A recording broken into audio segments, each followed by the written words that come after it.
He had spent countless hours as a child lost in the pages of a book from a far-off kingdom, one that chronicled the existence of magical beasts. His fingers would always stop at a particular illustration, mesmerized by the depiction of a legendary Fenrir. He now finds that very legend manifested before his eyes, the massive wolf staring down at him with an icy, piercing gaze that chills him to the bone. He later stands within the hallowed halls of the Shishika village church, appearing before the priest to receive his divine calling.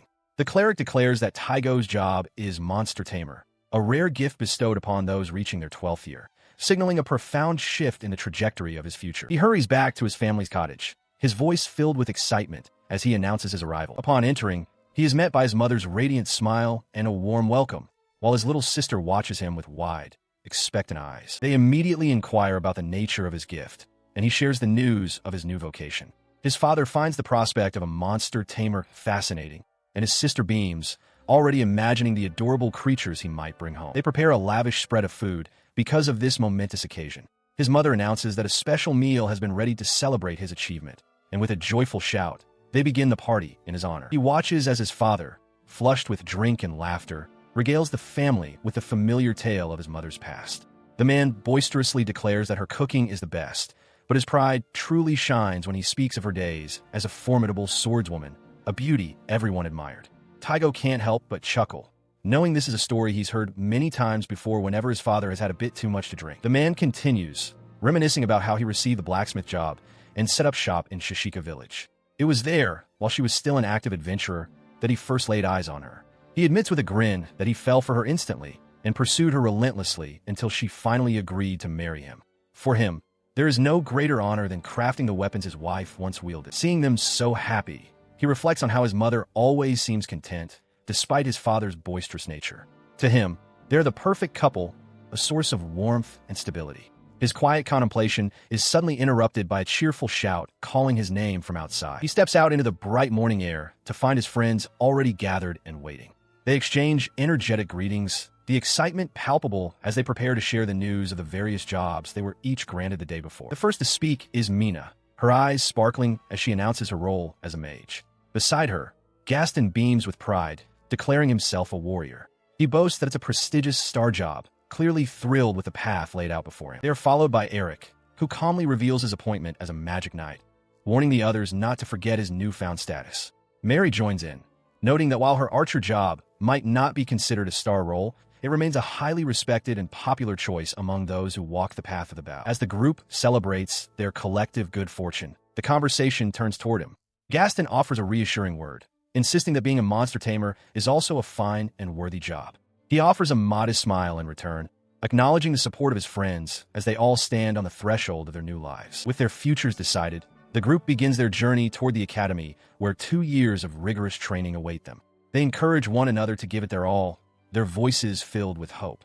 As they walk together, he looks forward with a heart full of anticipation, eager to see what the bright, unknown future holds for them all. He struggled throughout his 2 years of training, finding that despite his title, he could not tame a single creature, not even a common house cat, which simply ignored his attempts and walked away. Driven by the sting of his perceived failure, he refused to return home even after his formal training concluded, instead burying himself in books and study until exhaustion claimed him at his desk. A sharp knock at the door startled him awake. The visitor was his old friend, who greeted him with a familiar, boisterous energy that cut through the quiet of the room. Now 15 years of age, they had reached the milestone where they could finally register as official adventurers at the guild, a prospect that hung heavy in the air between them. His friend extended a surprising offer, inviting him to join a new adventuring party called the Deep Green Fangs, composed entirely of their companions from the village. He looked down, his expression clouded with doubt as he admitted that while the invitation made him happy, he feared his lack of progress would make him nothing more than a burden to the rest of the group. The blonde youth wouldn't hear of it, placing a reassuring hand on his shoulder and explaining that the others, Mina, Mary, and Eric, were all in agreement and wanted him by their side. Overwhelmed by their faith in him, he looked up with renewed determination, thanking his friend and promising to give his absolute all to the party, even if he felt like an incomplete tamer. He has spent the last 2 years dedicated to the mundane but essential tasks of the party. From sharpening blades to gathering medicinal herbs, he finds a quiet satisfaction in these chores, even when the work leaves him with little time for sleep. Following this period of preparation, the group gathers as their leader, Gaston, lays out a bold new ambition. Having achieved B rank status, he declares that their next challenge will be an A rank dungeon, a significant step up in danger. This announcement sparks immediate concern among the others, with some questioning the wisdom of such a leap. Gaston remains firm, arguing that conquering an A-rank dungeon is a prerequisite for those aiming for the very top of the adventurer ranks. To ease their minds, he hints at a secret contingency plan, mentioning a specific measure they have for emergencies. While the others seem to understand, the young boy is left in the dark, his confusion mounting as he wonders what secret his friends are keeping. Sensing his hesitation, the leader dismisses his worries with a casual pat on the shoulder, telling him it's nothing he needs to concern himself with. He then sets a tight deadline, announcing the expedition begins in just 2 days, leaving the boy scrambling to prepare. By the following evening, he has managed to gather a mountain of supplies, though the weight of the pack is already daunting.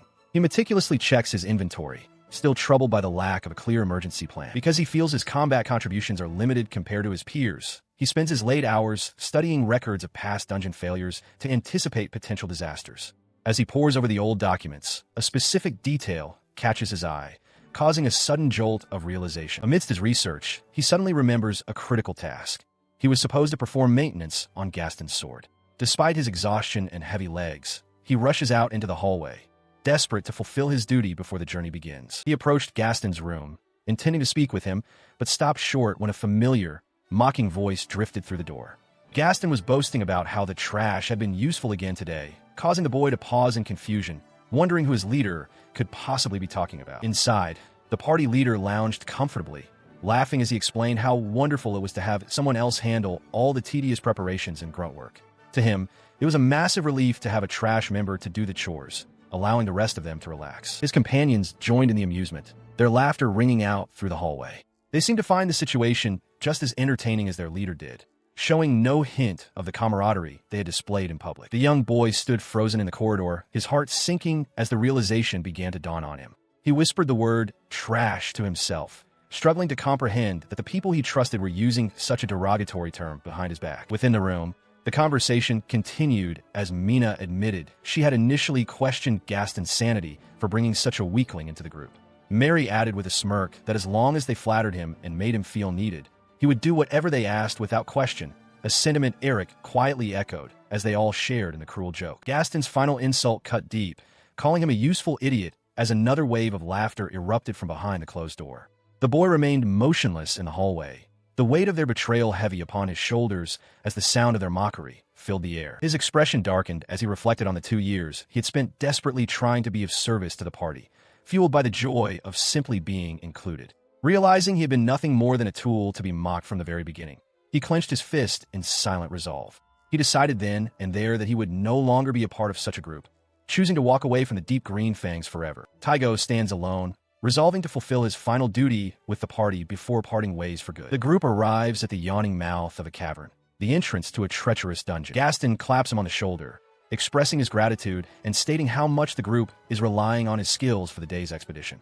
Mina voices her growing anxiety about the challenge ahead, noting that the dungeon's bottom floor reaches the 40th level, but Eric urges everyone to remain calm and proceed with a relaxed mindset. They step into the gloom, their footsteps echoing against the cold, damp stone walls. He follows behind the others, burdened by a heavy pack as they navigate the winding, subterranean tunnels. Suddenly, a sharp sound cuts through the silence, causing the entire group to freeze in anticipation. 3 snarling gray wolves emerge from the shadows, identified as D-rank threats as they bare their teeth.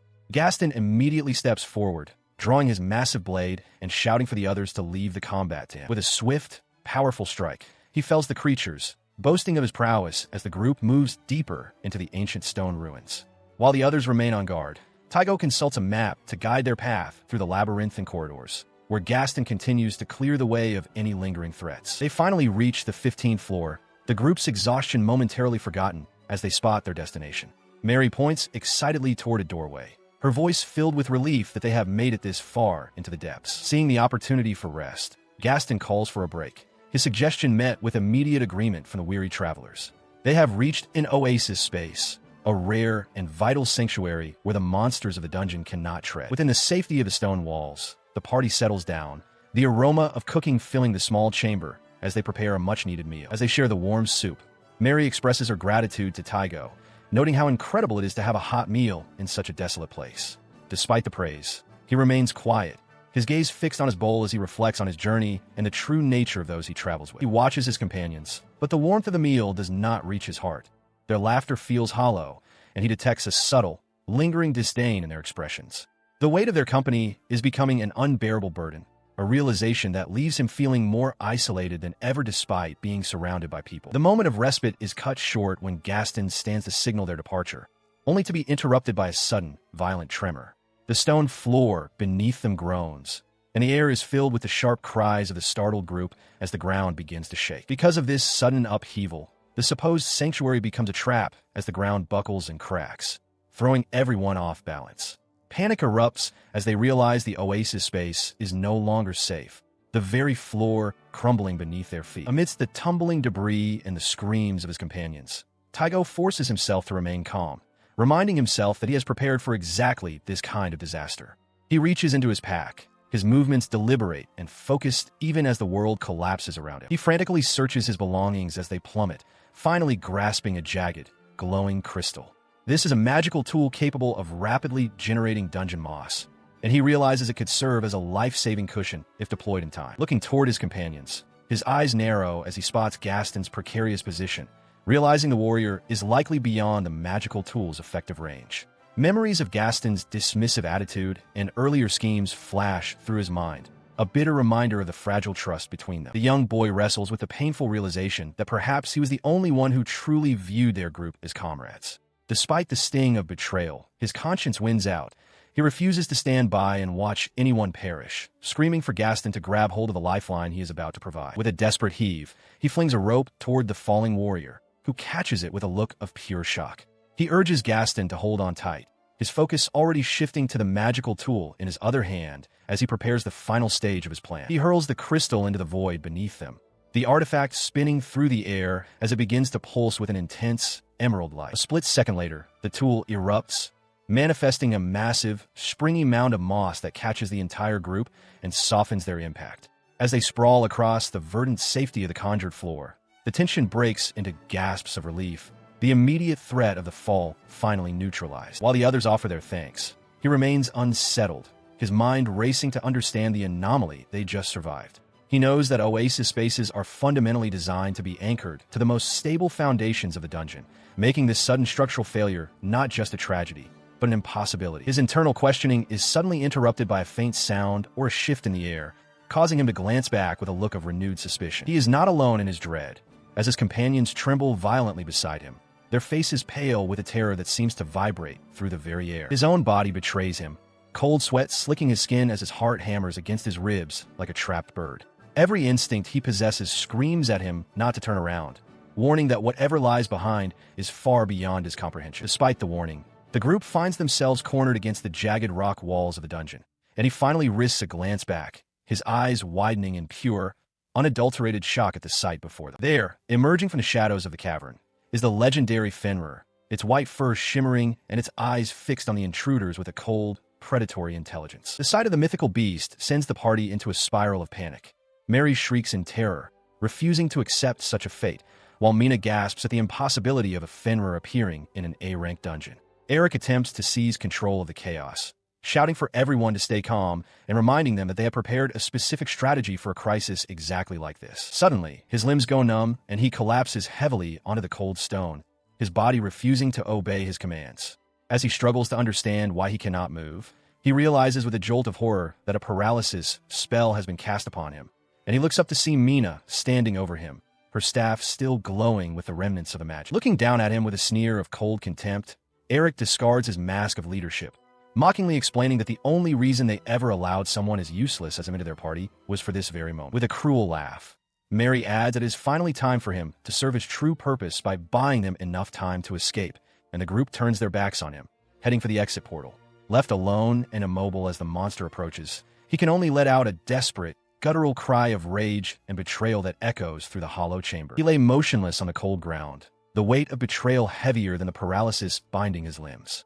His mind raced with bitter regret, realizing too late that he should have severed ties with his party the day before, rather than allowing himself to be led to this inevitable slaughter. He felt the sting of abandonment as memories of his family, his father, mother, and little sister Rim, flickered like a dying candle in his mind. It was a cruel end, being discarded like common refuse after years of service, and he lamented that his life would conclude without him ever achieving his simple dream of taming a single creature. He watched as the massive form of the Fenrir loomed over him, a silent mountain of white fur and predatory grace. Looking up at the legendary beast, a dark thought crossed his mind.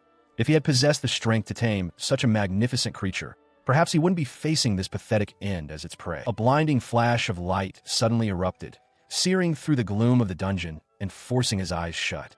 In that moment of pure chaos, he whispered the word tame under his breath, a desperate, half-mocking prayer uttered in the face of certain death. He stared in absolute bewilderment as a resonant voice echoed in the chamber, announcing that the taming process was complete.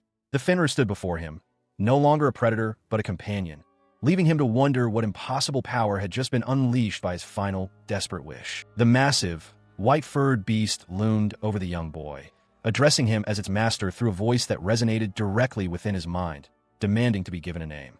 Tygo could only stare up in stunned silence, his breath catching at the sheer presence of the creature. To his utter bewilderment, the legendary wolf began to wag its tail with the enthusiasm of a common hound. He watched, confused, wondering if this mythical being was truly expressing such simple, canine happiness. The creature suddenly stilled, its gaze sharpening as it repeated the request, confirming that the voice he heard was indeed a direct mental link. It waited expectantly, its majestic features softening as it addressed him as its master once more. It let out a playful huff, its tongue lolling out as it pressed the issue, asking who else but him could possibly bestow a name upon it. The boy felt the weight of the responsibility, his mind racing to find a title worthy of such a divine entity. He looked closely at the wolf's shimmering silver coat, struck by its ethereal beauty and the godlike aura it radiated. He knew he had to think carefully, for a name given to a creature of legend would carry immense significance. A memory surfaced of a creature from an old book, a being that looked exactly like the one standing before him now. The mythical silver wolf of legend felt more real than ever. Recalling his studies, he remembered that in the lore of his homeland, this legendary beast was often referred to as the silver wolf. With a spark of inspiration, he finally reached a decision, his face lighting up with a confident smile. He announced the name Jinta with pride, and the wolf reacted with an explosion of joy.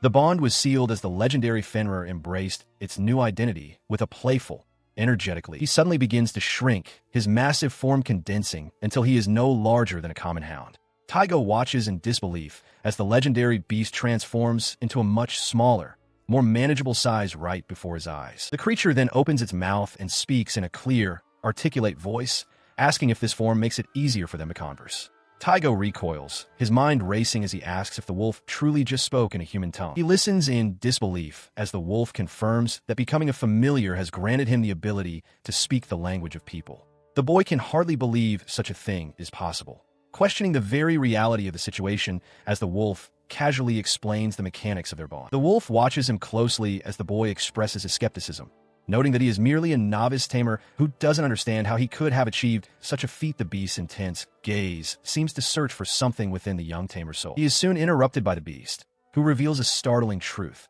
By taming a legendary creature, the boy has gained the potential to use all of the wolf's skills. The wolf adds with a cheerful expression that which skills are successfully inherited depends entirely on a master's own luck. The wolf nudges him, sensing the boy's shock at the mention of possessing a rare skill like appraisal. He encourages the young tamer to stop doubting and simply try using the ability on him to see the results for himself. He ponders this deeply, realizing that nothing he was taught in school ever mentioned the possibility of inheriting skills from a familiar, let alone a legendary one. The gap between his formal education and this new reality is staggering. He decides there is only one way to find out the truth, and, with a focused gaze and a surge of determination, calls upon the power of appraisal to see what secrets his new companion holds. He stares in disbelief at the floating window of information, his eyes widening as he reads the impossible stats of the holy beast Fenrir. The rank is a staggering SSS, and the level is far beyond anything he could have imagined, but what truly shocks him is seeing his own name clearly listed as the creature's master. Seeing his master's shock, the small wolf chuckles, impressed that such a young boy managed to tame a creature of his caliber. He asks if he is indeed the boy's very first familiar, a question that leaves the youth still struggling to process the reality of the situation. The wolf continues, his voice warm as he admits how truly happy he is to have been chosen. The sincerity in the beast's eyes catches the boy off guard, softening his initial fear. A bright smile finally breaks across the boy's face as he expresses his own gratitude, thanking the legendary creature for joining him. As the wolf wags his tail with infectious joy, the boy can't help but think that for a terrifying Fenrir, his new companion is surprisingly adorable. Curious about his master's experience, the wolf asks if this is the first time he has ever encountered a monster of S rank or higher. The boy confirms it with a nervous sweat, explaining that for most people, such an encounter would simply result in a swift death. With a knowing glint in his eyes, the wolf suggests that the boy should turn his appraisal skill inward and examine his own status. Though unsure of what he might find, the boy focuses his mind and activates the ability once more. A new window manifests, revealing his own hidden potential, a staggering mana pool, and a list of legendary skills. Among them is a peculiar restriction regarding his taming abilities that explains everything. The realization hits him like a physical blow as he reads the fine print. He can only tame monsters of S rank and above, while those of lower ranks are completely beyond his reach. He finally understands why every previous attempt to tame a common creature had ended in failure. He stares at the glowing interface, his eyes widening as the numbers finally make sense. His mana pool is staggering, nearly reaching 100,000, yet his luck is abysmally low at a mere 50. This disparity explains the constant struggle of his past life. He was a titan of power, trapped in a cycle of misfortune. Turning away from the screen, he reaches out to stroke the thick, white fur of the massive wolf beside him. The beast watches him with ancient, knowing eyes, asking if the boy finally understands the truth of his own nature. With a soft smile, the youth offers his gratitude for the revelation. Curious about the circumstances of their meeting, he asks why a creature of such legendary SS rank status would manifest within the confines of a mere A-rank dungeon. It seems a strange place for a godlike being to reside. The great wolf explains that it was drawn there by the sheer pressure of the boy's latent mana. This revelation leaves the youth stunned, struggling to comprehend how his presence could be felt from such a distance. Continuing the tale, the beast reveals a surprisingly personal motivation: envy. A friend of his, a griffin named Subaru, had been tamed long ago and would frequently boast about the wonders of having a master and the pride of being given a name. This constant bragging left the wolf yearning for a similar bond, a connection that would allow him to experience the world through the eyes of a worthy partner. Driven by this desire, he had spent ages searching for a human whose magical capacity was vast enough to serve as his anchor. When he finally sensed that overwhelming power, he knew his search was over. The boy realizes that the wolf's desperate attempt to reach him had unintended consequences.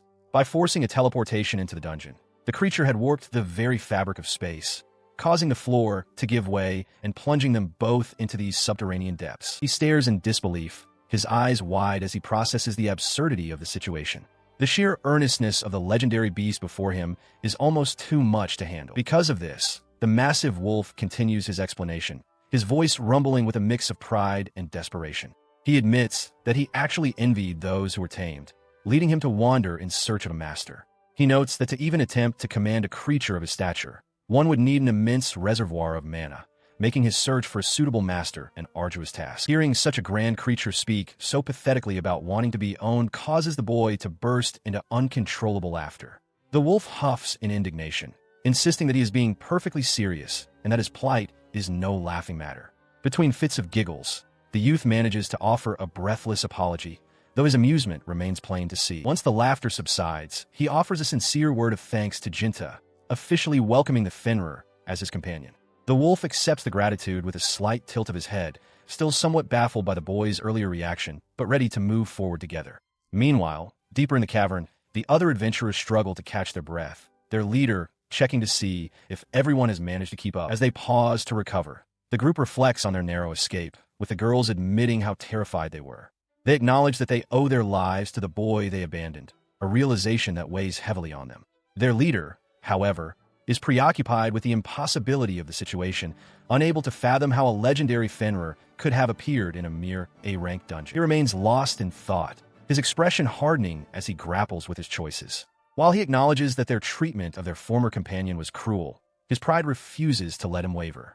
He convinces himself that a party of their caliber has no room for the weak, and that his only path forward is to find someone even more powerful to fill the void. Turning his attention back to their immediate surroundings, the swordsman surveys the unfamiliar tunnels and asks if anyone can identify their current location. The rest of the party looks around blankly, the silence stretching uncomfortably as they realize they are lost. In response to his query, the girls exchange confused glances, suddenly realizing the gravity of their situation. One of them points out the obvious flaw in their plan. It was the boy they cast out who had been handling all the navigation and dungeon mapping. With the reality of their predicament setting in, the youngest member of the group can only think of her stomach, loudly complaining about how hungry she has become. She suggests with a casual air that it might be time for a meal, seemingly oblivious to the gravity of their situation. Gaston, however, stands frozen, his face pale as the reality of their predicament begins to sink in. He stares at his companions in disbelief as they ask him, as the leader, to whip something up. The crushing realization hits him. The backpack containing nearly all their food and supplies was left behind with Tygo. Eric attempts to interject, suggesting they should at least try to climb higher before their remaining rations vanish completely.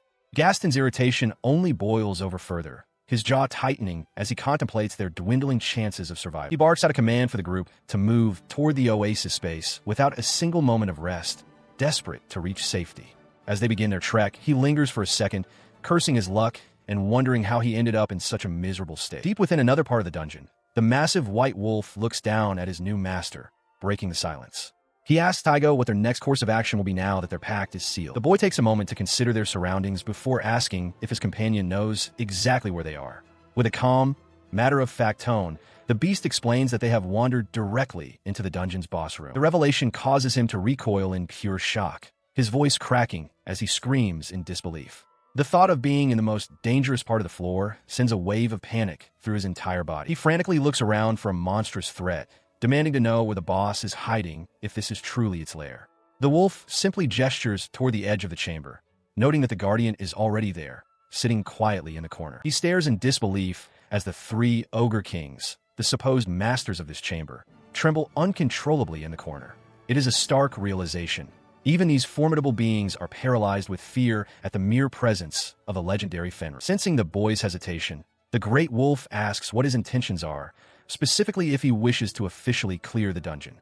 Without a moment's doubt, he exclaims his desire to do so, his eyes bright with newfound purpose. The wolf then reveals that he has already secured the necessary key, much to the shock of the cowering ogre kings. He can hardly believe the sheer efficiency of an SSS rank companion, watching as the ornate key floats before them. Taking the key, he approaches the ancient mechanism at the heart of the room. With a steady hand, he fits the stone into its designated slot, and a heavy grinding of stone against stone signals the activation of the dungeon's final seal. A glowing tablet manifests, inscribed with his own name to signify the successful completion of the trial. He reflects on how he used to watch Gaston achieve such feats with envy. But now, as the wolf nudges him forward, the victory is truly his. Suddenly, a massive, ornate treasure chest materializes in the center of the room. His excitement peaks at the sight of the reward, a tangible proof of their triumph over the dungeon's depths. He turns to his companion, suggesting that the wolf should be the one to open it, fearing his own luck might be lacking.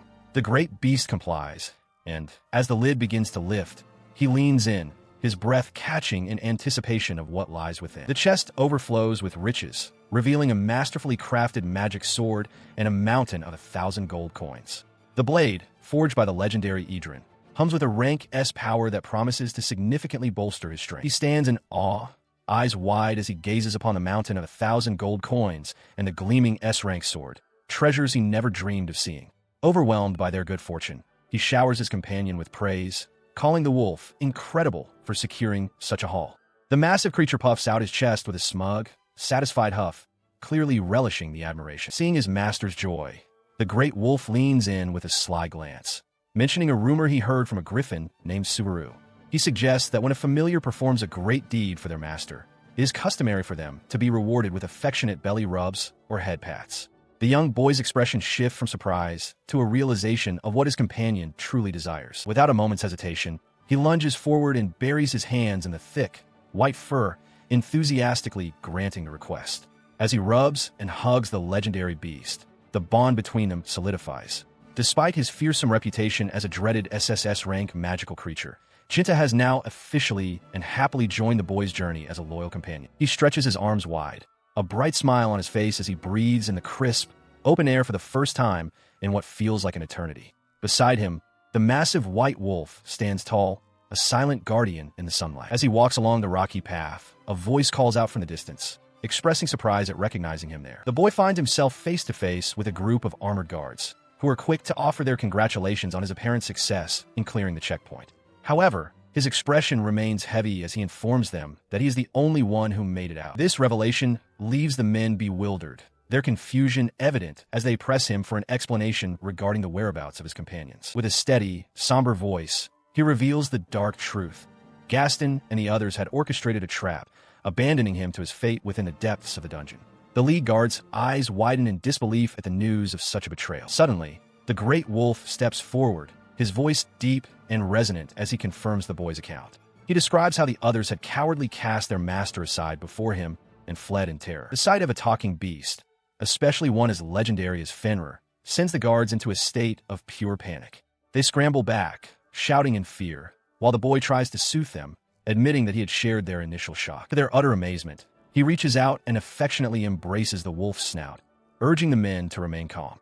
He explains that this formidable creature is no longer a threat, but rather his loyal familiar. He gently strokes the thick, white fur of the legendary beast, who seems to lean into the touch with a soft rumble of contentment. The massive wolf's tail swishes rhythmically, a stark contrast to the terrifying reputation of his kind. Watching this display of affection, the surrounding guards stand frozen in sheer disbelief. They whisper among themselves, unable to reconcile the image of the fearsome Fenrir wagging his tail like a common hound with the legends they've known all their lives. One of the armored men sighs, processing the harrowing tale of betrayal Tygo just shared. He remarks that under normal circumstances, such an encounter would have ended in an instant death, making the boy's survival and subsequent bond even more miraculous. The tension finally breaks as the group erupts in a boisterous laughter, their fear replaced by genuine awe. They joke about how Tygo has completely shattered all common sense, pointing out that choosing a legendary wolf as a first familiar is an utterly absurd feat. The blonde guard speaks up again,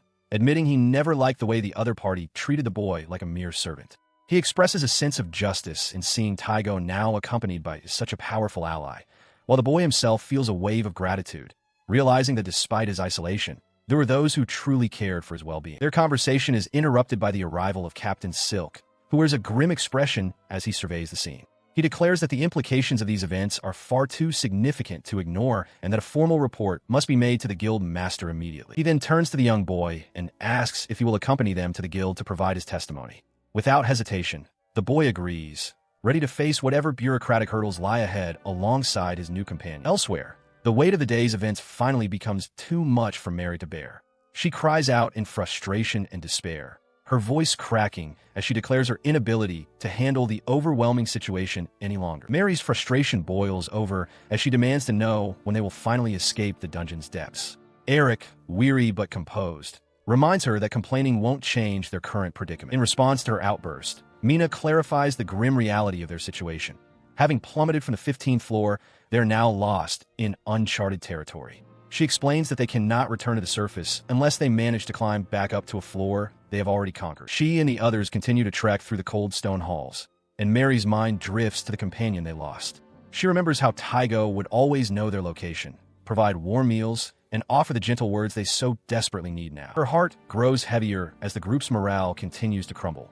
Mina begs Gaston for something to eat, only to be met with a sharp, irritable rebuff. Mary watches in silence, haunted by the crushing realization that no amount of regret will bring back the boy they left to the wolf. She flinches as Gaston's desperation turns to fury, and he barks at the others to stop loitering and keep moving.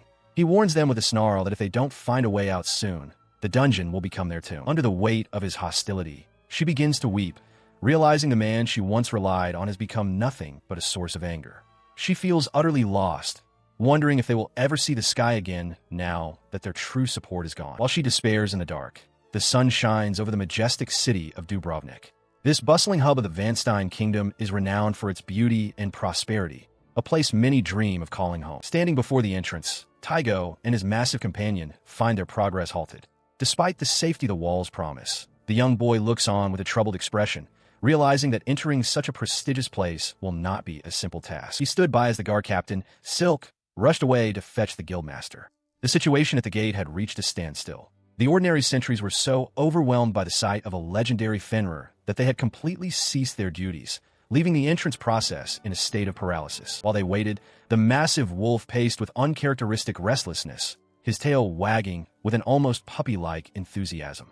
He confessed that the prospect of entering a human settlement filled him with a strange, fluttering excitement, as it was an experience he had never known in all his years. This innocent display of emotion brought a soft smile to the boy's face, though it also stirred a quiet ache in his heart. Conversing with his companion in this way brought back vivid memories of his own family, his mother, father, and little sister, whom he hadn't seen in quite some time. He reflected on the long months since he had departed from his home to begin his training.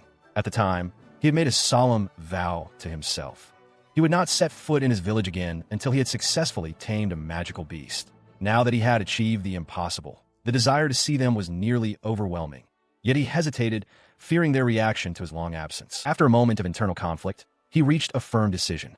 He would return home first and be completely honest with them about everything that had transpired, even if it meant facing their inevitable scolding for his stubbornness. His thoughts were interrupted by the sound of approaching footsteps as Silk returned, accompanied by a woman with sharp, intelligent eyes behind a pair of spectacles.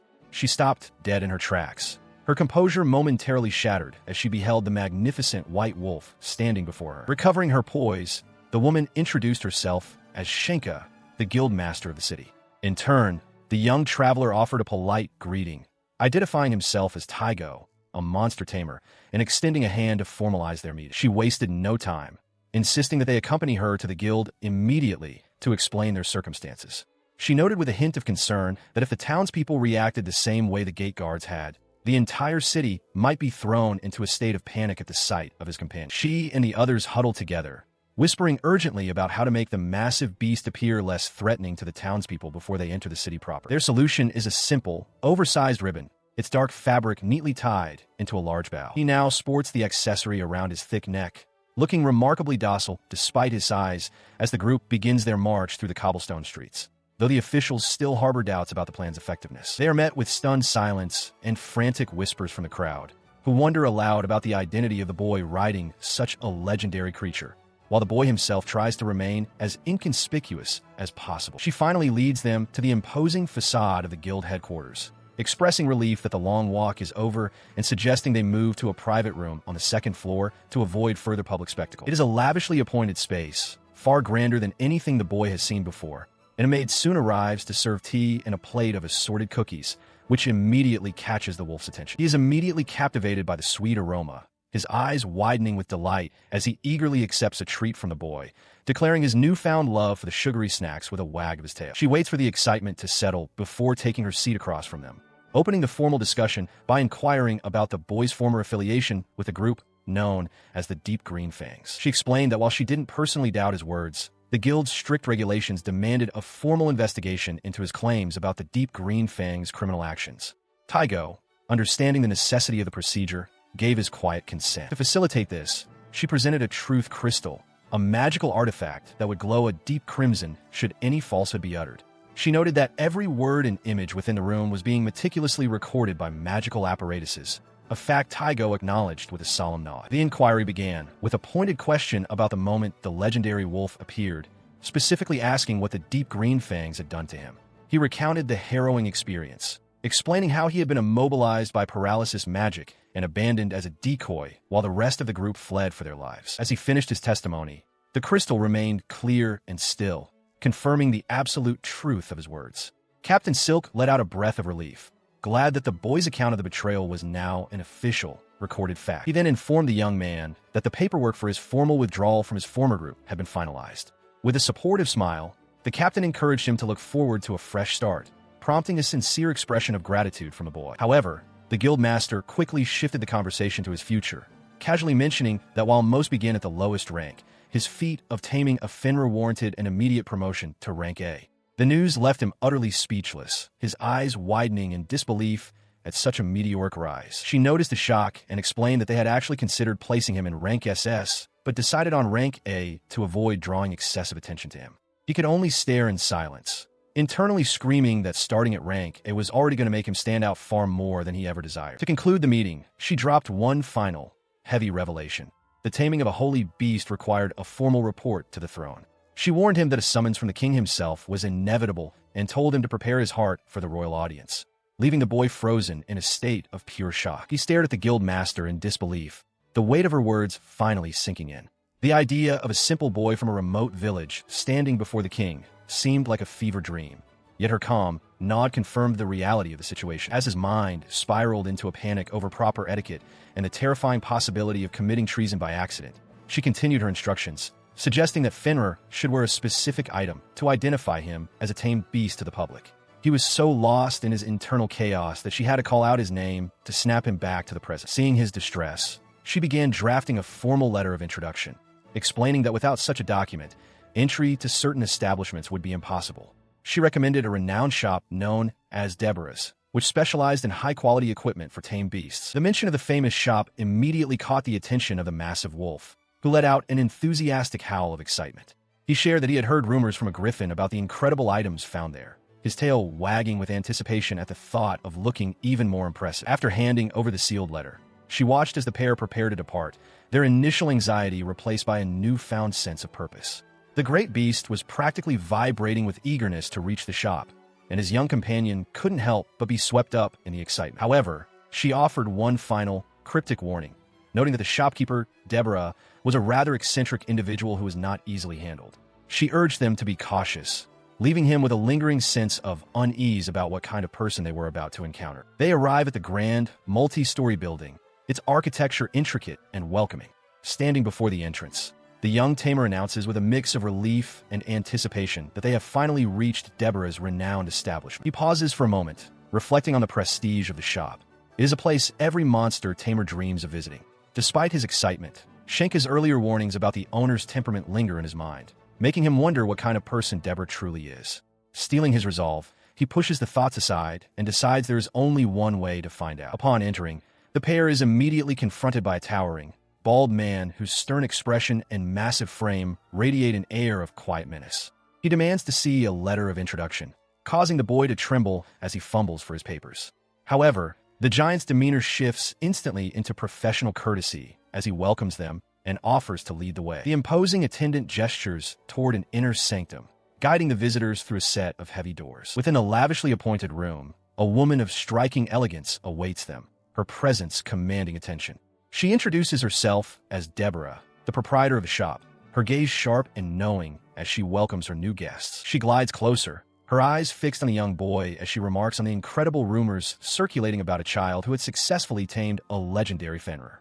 Seeing the massive wolf in person, she admits her surprise, while the young Tamer finds himself momentarily breathless, captivated by her overwhelming beauty. The woman leans in with a playful, almost predatory closeness, teasingly reprimanding him for letting his eyes wander toward her low-cut neckline.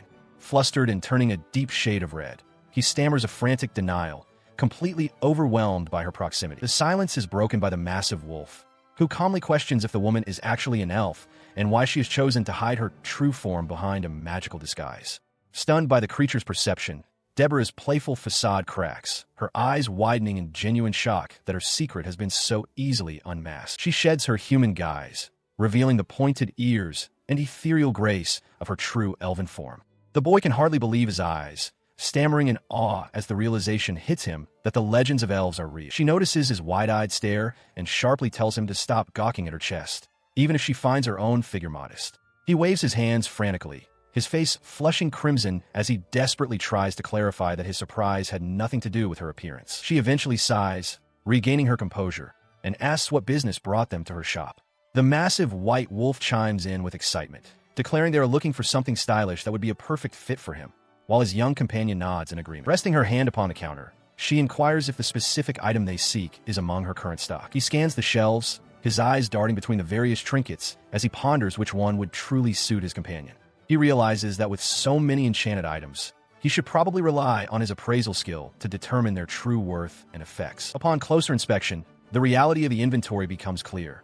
A sword and a necklace, though visually striking, are revealed to be mere decorative failures crafted by the shopkeeper, possessing no magical power or practical utility whatsoever. The boy's expression twists into one of pure horror as he realizes that the entire collection consists of nothing but useless junk. A cold sweat breaks out on his brow, his mind reeling at the sheer absurdity of the situation. He hesitantly voices his discovery, asking if the items on display are actually failed experiments. She lets out a delighted laugh, impressed by his keen eye, and remarks that his ability to see through the facade proves he is indeed worthy of commanding a legendary Fenrir. She confirms his suspicion with a playful wink, admitting that every item displayed in the storefront is merely a beautiful piece of trash. Taigo is stunned, unable to fathom why an artisan of her caliber would curate a collection of intentional failures. Their conversation is interrupted as the shop attendant slides open the door, announcing the arrival of a Class D customer. She doesn't seem surprised, her smile widening as if a long-awaited performance is about to begin. As a pompous young noble enters seeking a high-end collar for his wolf dog, she beckons Taigo to watch from the shadows. She whispers that he is about to understand the true purpose of the items he so easily saw through. The boy immediately gravitates toward a gaudy, over-decorated collar, oblivious to its complete lack of functional quality. Taigo watches in disbelief, recognizing the piece as a mindless doodle he had crafted earlier without a second thought. Without a hint of guilt, she completes the sale for a staggering 35 gold coins, thanking the customer for his excellent taste. Taigo can hardly contain his shock at the blatant extortion unfolding before his eyes. Once the customer departs with his overpriced prize, a heavy silence falls over the room. Taigo stands frozen, his mind racing as he tries to reconcile the legendary artisan he admired with the deceptive merchant he just witnessed. He begins to question everything, wondering if this entire establishment is merely a front for selling junk to the gullible. Sensing his deep turmoil, she begins to lead him toward the back of the shop, away from the deceptive storefront. She explains that the storefront is a filter designed to keep out foolish nobles who lack proper introductions and only value gold. Turning back to him with a confident stride, she prepares to reveal the true masterpieces she keeps hidden from the unworthy. She proudly presents her true collection, a stark contrast to the junk out front. The boy and his wolf companion are wide-eyed, breathless at the sight of such exquisite craftsmanship. She notices him being drawn to a vibrant red cloak, its surface shimmering with intricate gold embroidery.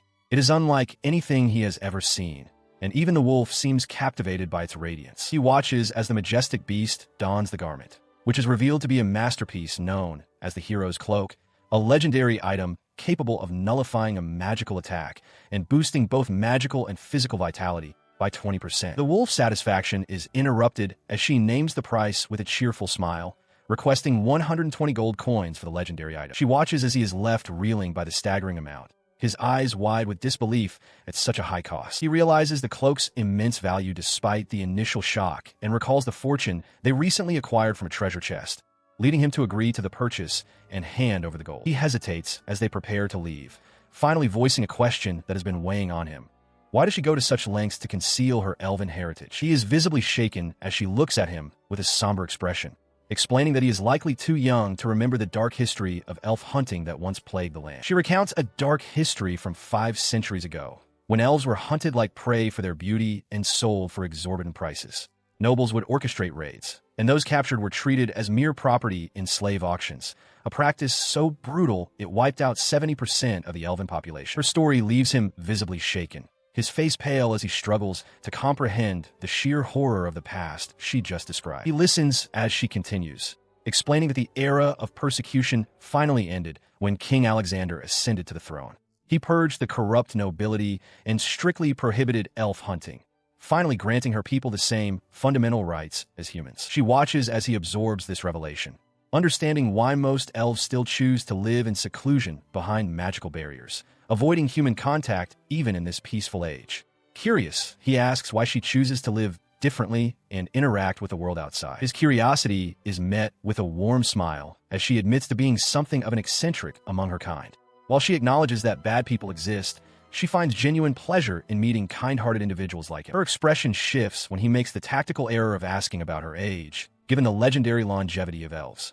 She responds instantly with a sharp, playful chop to his head, reminding him that it is incredibly rude to inquire about a lady's age. He rubs his sore head, offering his sincere thanks for everything she has taught him today. She tells him he is welcome to return whenever he likes, as she has taken a particular interest in him. His gratitude is acknowledged as she turns the conversation toward practical matters, asking if he requires any grooming supplies or specialized goods for the great wolf he has recently tamed. She gestures toward an array of grooming tools, explaining that a proper brush is essential, while specific oils and shampoos will ensure his fur remains exceptionally silky and radiant. The young boy's imagination takes flight, envisioning his companion's coat shimmering with an ethereal glow amidst a field of blossoms. Overwhelmed by the vision, he impulsively decides to purchase the entire set, prompting her to name a price of 5 silver coins before mentioning a special gift she intends to include. This bonus consists of a pair of enchanted bracelets, which she describes as a means for 2 individuals to always sense one another's location, regardless of the distance between them. He beams with gratitude, thanking her profusely before calling out to his massive friend, urging the wolf to come closer. As the great beast approaches with a curious tilt of his head, the boy demonstrates how the band is worn, explaining its purpose with infectious excitement. He carefully fastens the second band around the wolf's neck, marveling as the magical item instantly shrinks to provide a perfect, snug fit. Now adorned with their matching tokens, the wolf wags his tail with such vigor that the boy is nearly swept away by the sheer fluffiness of his companion's joy. He is absolutely beaming, his cheeks flushed with a rare, exuberant joy. With a triumphant cry, the great wolf declares that he has finally secured a noble matching set for them both. His excitement so intense that it borders on the comical. Observing this sudden burst of enthusiasm, the young boy can't help but sweat drop, recognizing the source of these peculiar words. He realizes his companion is merely repeating things he heard from a griffin named Subaru, leading him to wonder what kind of strange influence this creature has been exerting and if they will ever meet face to face as the wolf continues to huff with pride. High atop a jagged mountain peak, the very creature in question stands in silent majesty. This is Subaru, a formidable griffin whose piercing gaze and ornate, gem-encrusted collar suggest a being of significant status and power, far removed from the playful antics currently unfolding in the town below. He stood before Shenka, explaining his decision to return to his family home for a time. She expressed a touch of sadness at his departure from the city, but insisted that he must visit the guild again once he had settled his affairs. As they walked away, he turned to his massive companion, Jinta, and shared his plan to introduce the wolf to his family. The idea seemed to catch the great beast by surprise, his eyes widening at the prospect. The wolf's surprise quickly turned into exuberant joy as he barked about the delights of family play, clearly moved by the invitation. He noted that, even with haste, the journey to the village would take a week, but the anticipation of the warm welcome awaiting them made the distance seem trivial. Before setting out, they navigated the bustling market district to gather necessary supplies. While he carefully selected provisions, his companion's attention was drawn to the various food stalls, the wolf's tail wagging at the savory scents filling the air. He took a moment to admire his new acquisitions, including a long-desired magic stove and a set of hero's clothes that offered exceptional protection despite their ordinary appearance. He marveled at how his appraisal skill had secured such treasures, and how his divine item box allowed him to carry an abundance of fresh food without the burden of weight. With their preparations complete, they passed through the massive stone gates of the city. The path ahead was clear, and the goal was set.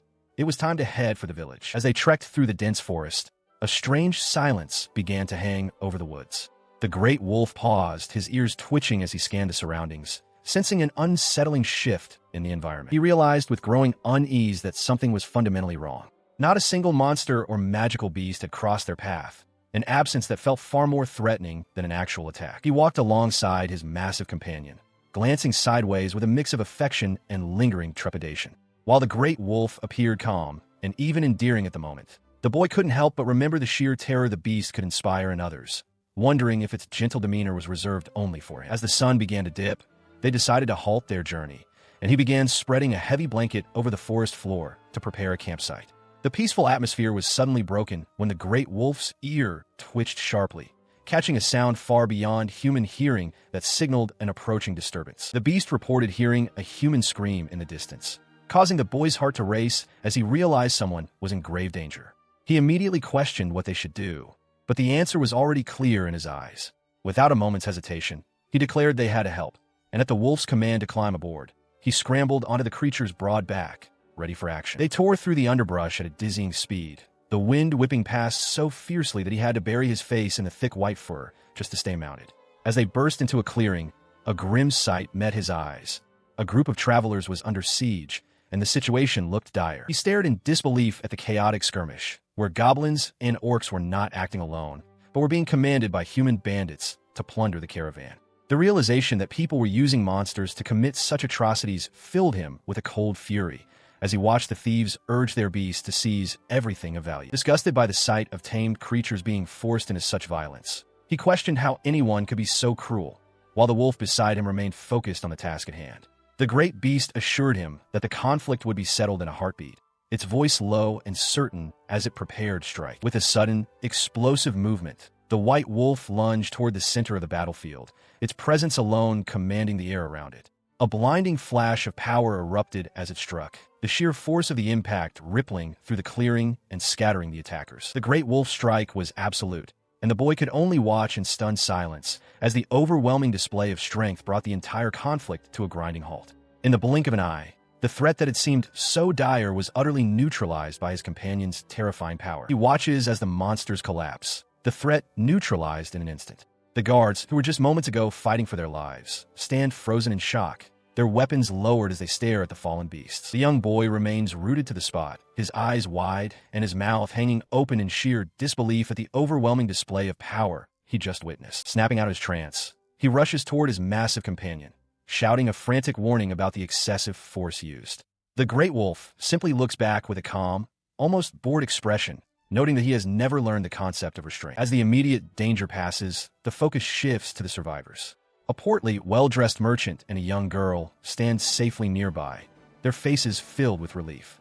Behind them, the wounded guards are already beginning to recover, bathed in the soft glow of the wolf's healing magic. The merchant steps forward, his voice trembling with gratitude as he thanks them for saving both their lives and their precious cargo. One of the guards, still catching his breath, explains that they were hired to protect the caravan, but were completely overwhelmed by the sheer number of bandits and monsters that ambushed them. He emphasizes how desperate their situation had become before the intervention. In a unified show of respect, the entire guard unit bows deeply toward their saviors, their voices echoing in a chorus of sincere thanks. The merchant then formally introduces himself as Il Gerard, head of the Gerard Trading Company, and presents his young daughter, Mimiri.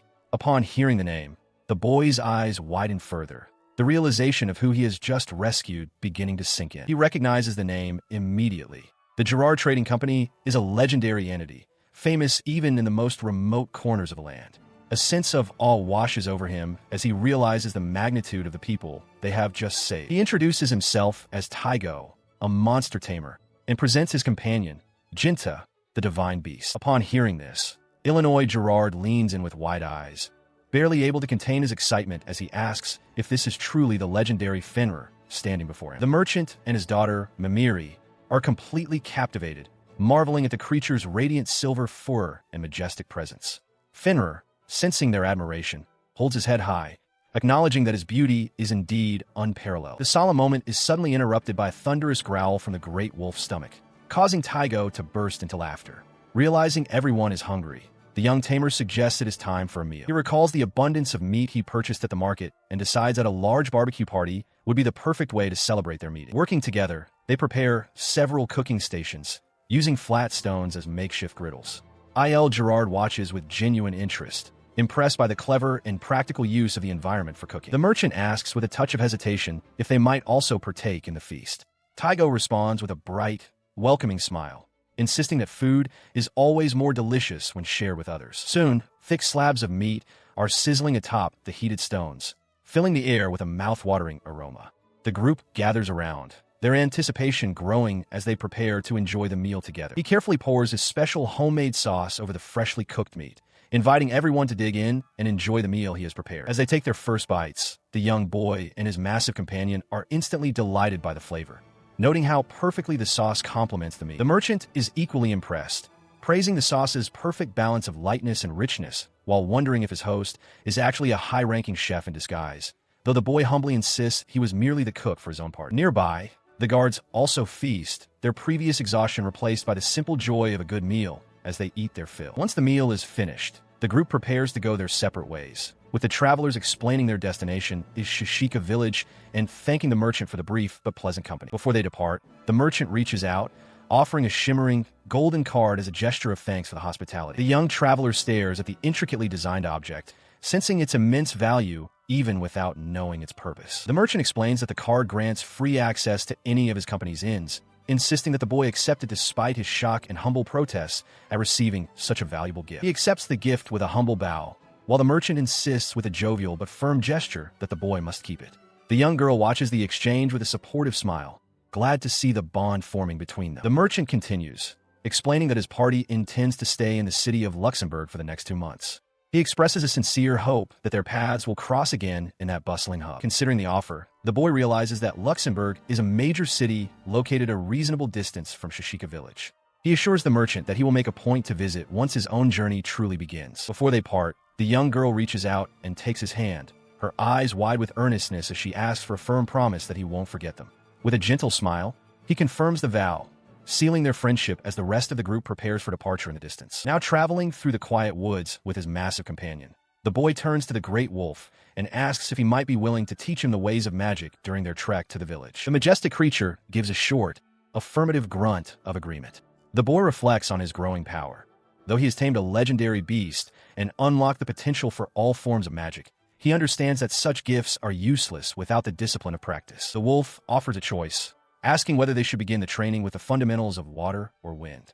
After a moment's thought, the boy chooses the latter, only to be immediately blasted by a sudden, violent gust of air that catches him off guard. Reeling from the unexpected force, he looks to his companion for an explanation, but the wolf quickly clarifies that the surge of power did not originate from him. The boy is left staring into the trees, chilled by the realization that something else is lurking nearby. He recoiled in shock as a massive shadow swept over the clearing, followed by the sudden descent of a majestic creature.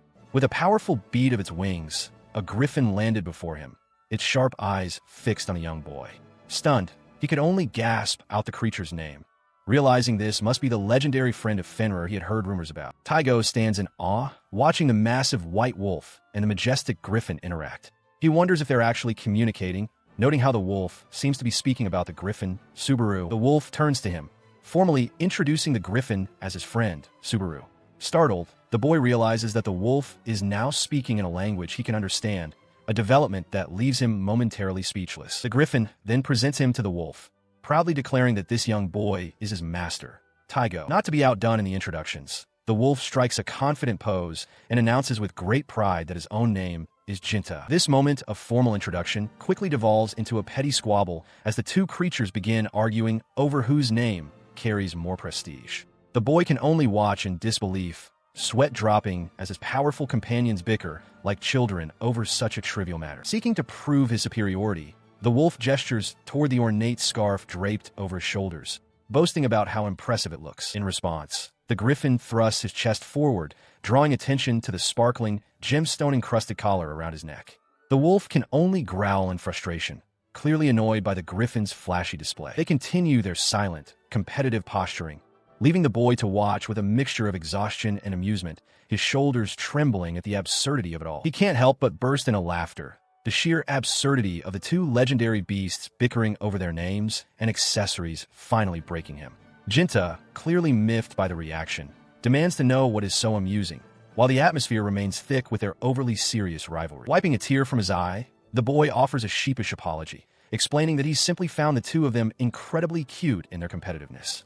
The unexpected compliment catches both the wolf and the griffin off guard, leaving them momentarily stunned and blushing at the sudden shift in tone. Recovering their composure, the two beasts quickly pivot to a more dignified stance, with Subaru haughtily remarking that Jinta's master certainly has a discerning eye for quality. Jinta agrees with a smug huff, while their young companion can only watch with a nervous sweat drop, realizing their egos are as massive as their physical forms. They soon find their conversation taking a more sentimental turn as Subaru expresses his genuine happiness that Jinta has found such a worthy master.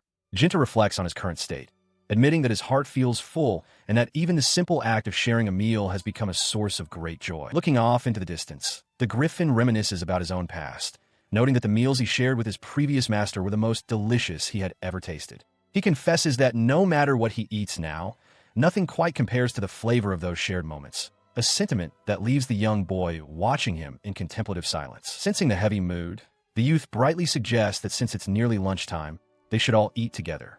Jinta enthusiastically agrees, noting that food always tastes better when shared with companions, while Subaru looks on with a mix of surprise and quiet acceptance at the invitation. They are both energized by the prospect of a shared meal, showing their approval through flapping wings and wagging tails.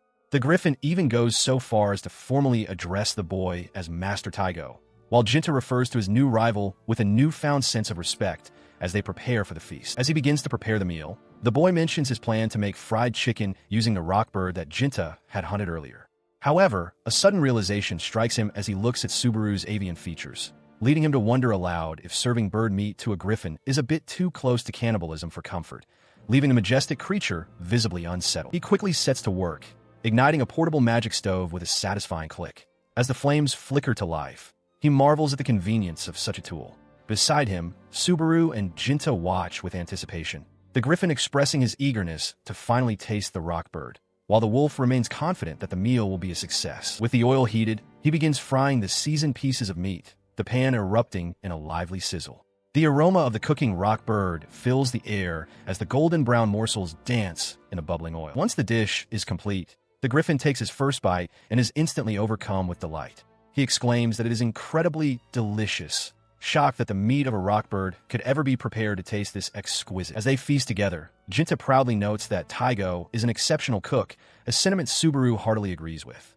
Seeing them enjoy the meal so much, the young chef feels a wave of relief and satisfaction, glad that his efforts have been well received. The Griffin lets out a joyful laugh, admitting that it has been hundreds of years since he has tasted anything this wonderful. The simple joy of a good meal seems to have bridged the gap between the legendary beast and his new companions. He beams at the majestic creature, offering to cook for him whenever he likes and inviting him to visit their home anytime he craves another meal.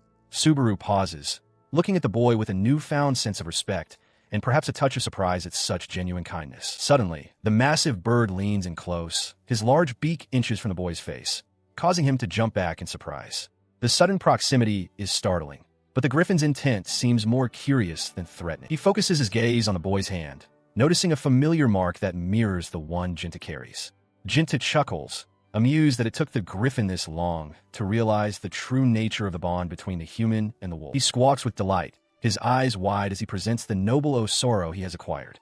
Taigo, however, can only stare in bewilderment, wondering what this supposedly high-class item even is. Elsewhere, a complex magical array begins to glow on the forest floor, its intricate patterns pulsing with light. From the center of the fading light, the exhausted members of the deep green fangs collapse onto the grass, gasping in relief at finally being free from the dungeon's depths. As they catch their breath and discuss heading back to town for a celebratory drink, a shadow falls over them. The man introduces himself as Captain Silk of the Guards, confirming their identity before demanding they accompany him to the Adventurers Guild immediately to report to the guild master. The adventurers protest, citing their exhaustion and hunger, but the captain remains unmoved. His gaze turns cold, and his tone sharpens as he warns that if they refuse to cooperate, he is prepared to take them by force. Soon after, the weary group finds themselves in a formal meeting room at the guild, where the door swings open to reveal the guild master, Shenka, who greets them with a professional yet piercing look. She wastes no time, looking over the group and noting that one member is missing, specifically inquiring about the whereabouts of the boy named Taigo. She listens intently as the group maintains their composure, sticking to the story they had agreed upon beforehand.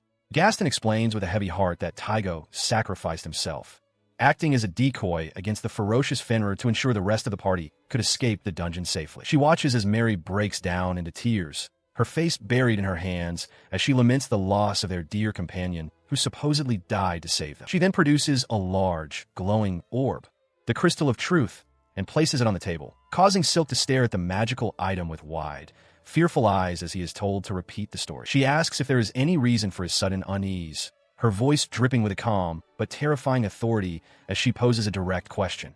She wants to know exactly what Taigo did when he was face-to-face with Fenrir, and she expects the crystal to verify every word. She maintains her unwavering gaze, her spectacles catching the light as she commands Silk to touch the crystal and answer, ignoring his obvious reluctance. She watches as he finally reaches out, his hand trembling as he is urged to hurry and describe Taigo's final actions in the dungeon. He feels his fingers make contact with the cold glass and begins to recount the lie, stammering that Taigo suddenly appeared and offered himself as a shield against the beast while the magical artifact begins to react to his words. He is suddenly cut off as she claps her hands, declaring his words to be a blatant lie and revealing that they used paralysis magic on their own comrade to turn him into a living sacrifice, leaving the group in stunned silence. She drops a bombshell, calmly informing the group that Taigo is not only alive, but arrived back in the city well ahead of them.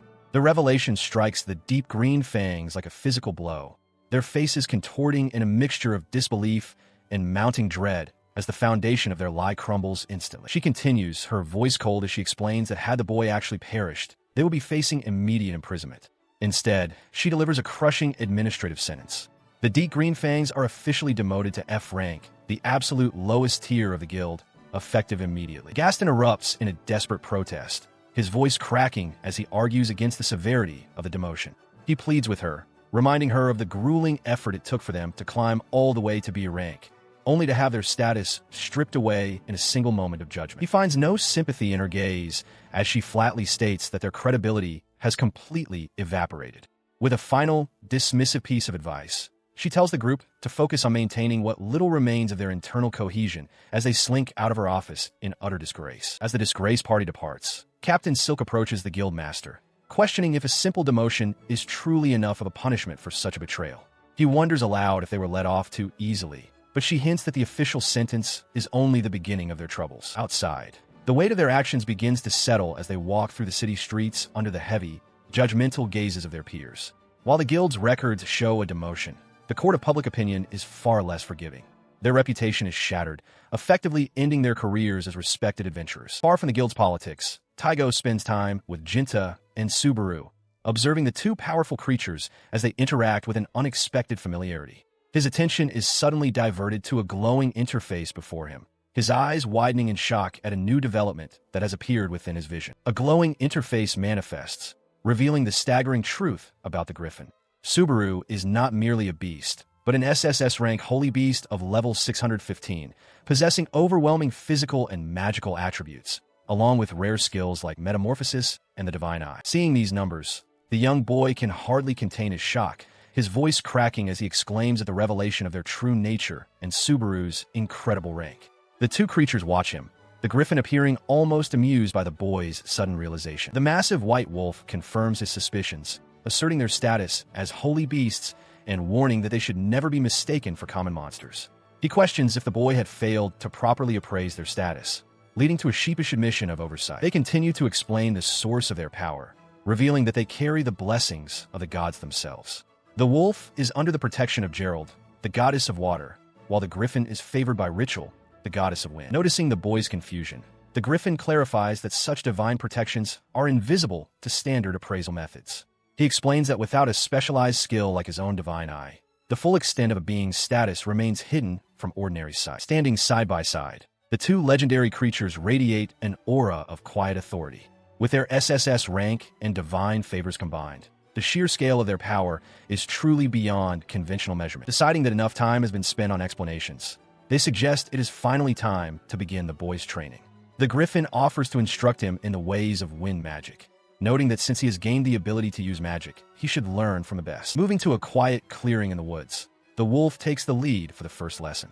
He suggests they begin with the fundamentals of water magic, specifically focusing on the delicate art of mana manipulation. He began the lesson by instructing the boy to sense the mana flowing through his entire body, explaining that the first step was to gather that energy and focus it toward his fingertips. The wolf watched as the boy concentrated, his eyes widening as he felt a strange warmth beginning to coalesce in his palm, prompting the mentor to suggest he try to imitate a specific technique. The boy watched as, with a sudden splash, the majestic wolf manifested a perfect sphere of water at the tip of his snout, explaining that he was concentrating his mana at a single point to give the spell form. The wolf's demonstration left him in awe before he attempted the feat himself, successfully conjuring a small, shimmering orb of water that hovered just above his outstretched hand. He watched as the stable sphere seemed perfect for a moment, but then the surface began to ripple violently, much to his confusion. The boy's confusion turned to sheer panic as the small orb suddenly surged in size, swelling into a massive, unstable mass of water that towered over the training ground. The boy heard the wolf's urgent command to stop pouring mana into the spell,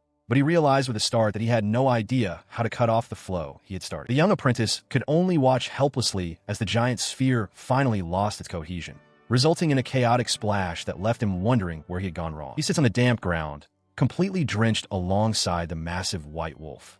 The aftermath of the magical mishap has left them both dripping, the silence heavy with the weight of the sudden downpour. The great beast narrows his eyes in a silent, grumpy judgment, while the boy can only offer a sheepish, sweat-beaded expression of regret. Breaking the silence, the wolf grumbles about his once magnificent cape being ruined by the water, prompting the boy to burst into a fit of laughter before quickly stammering out another apology. Suddenly, a bright idea strikes him, and he suggests that since they're already soaked, he should give the wolf a proper bath using some shampoo. He explains that the treatment will make the wolf's fur even more lustrous and impressive, a prospect that immediately piques the creature's vanity and restores his good mood. The boy then produces the specialized shampoo and oils he acquired from Deborah's shop, even offering a wash to the nearby griffin, who quickly declines the invitation. With a determined smile, he begins to work the soap into a thick, frothy lather, intent on doing a thorough job. As the bubbles are applied, the wolf's grumpy demeanor melts away entirely, replaced by a look of pure, blissful relaxation. He continues to scrub vigorously, following the wolf's enthusiastic directions to hit all the right spots, turning the accidental soaking into a moment of bonding. He focused his mind, visualizing the water flowing steadily to rinse away the soap. With a final push of concentration, he guided the stream, ensuring every inch of the massive wolf was clean. Success brought a bright smile to his face as he marveled at the precision of his mana control. It felt natural, almost effortless, to manipulate the element to his will. However, the moment of triumph was short-lived as the great wolf began to shake vigorously, sending a spray of water in every direction. Drenched, the boy shielded his eyes, realizing that the drying process would be the next challenge. To solve this, he invoked a gentle but swift wind magic, evaporating the moisture in an instant. The wolf was amazed, finding the magical breeze far more efficient than any mundane towel could ever be. With the fur now dry, he began the final stage of the grooming, carefully applying the fragrant oils and brushing through the thick white coat. Each stroke was deliberate, ensuring the treatment reached deep into the fur. The sensation was clearly divine, as the legendary beast's eyes widened and began to sparkle with pure, unadulterated delight. The transformation was complete. The wolf stood proudly, his fur shimmering with a radiant, healthy glow. He marveled at his own reflection, asking if he looked as magnificent as he felt, to which the boy enthusiastically agreed, noting how soft and fragrant he had become. Their celebration was interrupted by the silent, expectant gaze of the griffin, who had been watching from the sidelines. Realizing he had neglected his other companion, the boy quickly offered an apology for the wait. He looks up at the griffin with bright eyes, ready for the next challenge. Subaru announces that they will now begin special training in wind magic, warning the boy that his lessons are far from easy.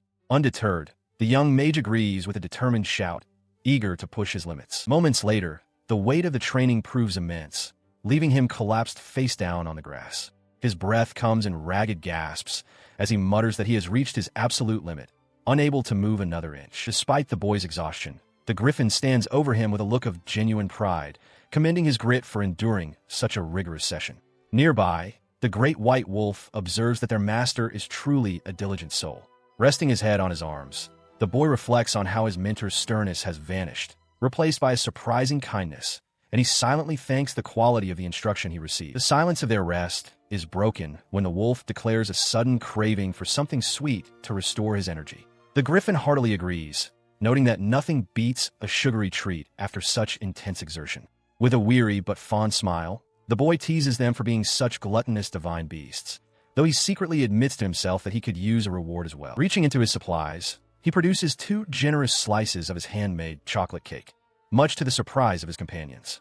He feels a surge of relief that he had the foresight to prepare these treats in advance, offering them up as a well-earned prize for their hard work. The sight of the dessert sends the griffin into a state of near-religious awe as he proclaims the treat to be nothing less than the mischief of the gods and a legendary creation.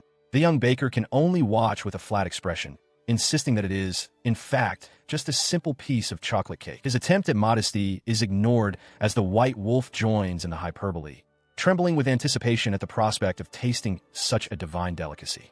The boy sighs, realizing that even his most stoic companion has been swept up in the griffin's dramatic flair. Finally, the trio settles in to enjoy the feast, with the 2 beasts letting out cries of pure bliss as they savor the rich flavor. As he takes a bite of his own, the boy has to admit that perhaps there is something truly special about this legendary cake after all. He savors every bite of the handmade chocolate cake, feeling the sugar revitalize his exhausted body.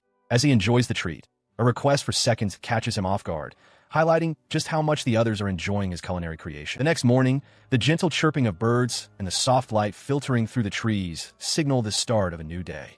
He stirs slowly, the remnants of sleep still clinging to him as the forest awakens around their campsite. Nestled between the soft, warm fur of his massive companions, he finds it nearly impossible to drag himself out of such a comfortable bed.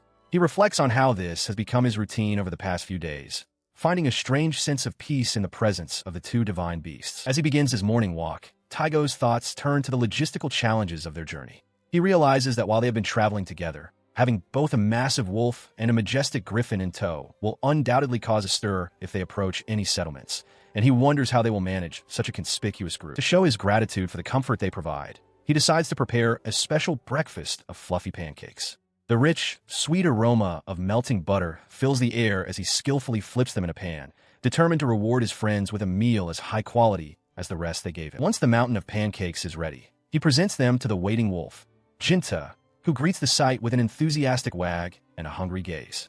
He encourages his friend to eat their fill, happy to see the joy his cooking brings to the powerful creature. Turning his attention to the griffin, Subaru, he offers a cheerful morning greeting, only to be met with a surprisingly intense look.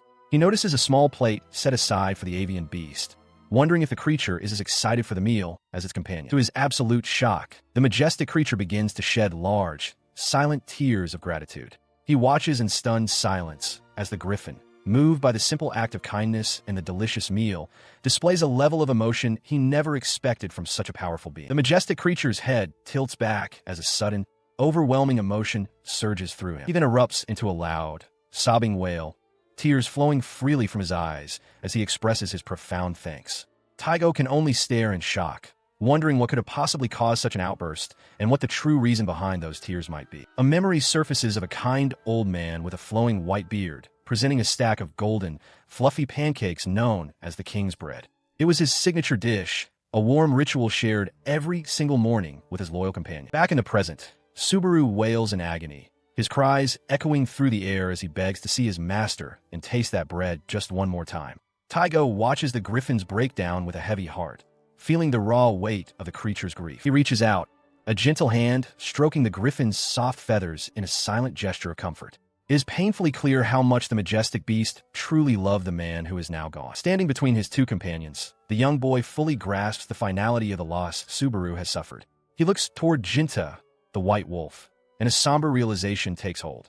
He wonders if he will eventually be the cause of such profound sorrow for Jinta when his own human life reaches its inevitable end. Suddenly, the wolf's eyes overflow with tears, and he begins to sob uncontrollably, his stoic demeanor shattering in an instant. His howls of grief join the griffin's wailing as he laments the tragically short lifespans of humans. He cries out that he never wants to be separated from his master, a sentiment Subaru echoes with renewed intensity as they both drown in their shared fear of loss. Moved by the raw display of emotion from his friends, Taigo finds himself unable to hold back his own tears. He decides then and there that he won't be making pancakes again for a long while, realizing the painful memories they stir within his companions. Eventually, the storm of sorrow passes, replaced by the quiet contentment of full stomachs as the beasts finish the last of the pancakes. With the meal over and the campsite tidied, Taigo prepares to lead the group towards Shishika village, reflecting on how a simple breakfast turned into an unexpected emotional journey and a massive cooking task. He turned his attention to the majestic griffin, wondering aloud what the creature's plans were now that their immediate journey was concluding. Jinta chimed in, expressing his own desire to tag along for the sheer excitement of it, leaving the young boy momentarily stunned by the sudden enthusiasm of his legendary companions. While he admitted he would be overjoyed to have them both by his side, he voiced a practical concern. Bringing two massive, legendary beasts into a quiet, rural village like Shishika would undoubtedly cause a massive uproar among the locals. Just as he began to offer a sincere apology for the restriction, a sudden cloud of magical smoke erupted around the griffin, cutting the explanation short and leaving the boy staring in wide-eyed disbelief. From the dissipating mist emerged a tiny, round, and incredibly fluffy version of the once imposing creature, chirping a question about whether this diminutive form would be discreet enough to avoid unwanted attention. The boy was instantly struck by the sheer, overwhelming cuteness of the transformation, his heart melting at the sight of the miniature holy beast. Overjoyed by this unexpected solution, he scooped up the small creature and gave it a warm, happy hug, eagerly accepting the new arrangement. With the problem of their conspicuousness solved, the group finally set off on the final leg of their journey with renewed spirits. More than a week had passed since they departed from the bustling royal capital, and the dense forest air signaled that they were finally nearing their destination. He walked alongside the massive white wolf, noting that Shishika village should be just ahead. As the reality of their arrival set in, a wave of nervous anticipation washed over him, his heart fluttering at the thought of seeing his family again after 5 long years away. He couldn't help but wonder if his parents and sister were doing well, their faces flickering through his mind like a cherished memory. Reaching the edge of a high ridge, the group paused as the peaceful valley below came into view, revealing the familiar clusters of houses that made up his home. The tiny griffin let out a soft chirp of wonder as they finally laid eyes on the village. He flutters alongside Jinta as they finally cross the threshold into the village, but Taigo suddenly comes to a halt, his boots crunching on the dry earth. The young man's mind is a whirlwind of anxiety, wondering how he should even begin to speak to his family after 5 long years. Sensing his hesitation, the small bird chirps an urgent command for him to keep moving, snapping him out of his daze. He is startled by a sudden sound nearby, his eyes widening as he looks toward a figure in the distance. Standing before him is his mother, her basket of gathered goods forgotten on the ground as she breathes Taigo's name in disbelief.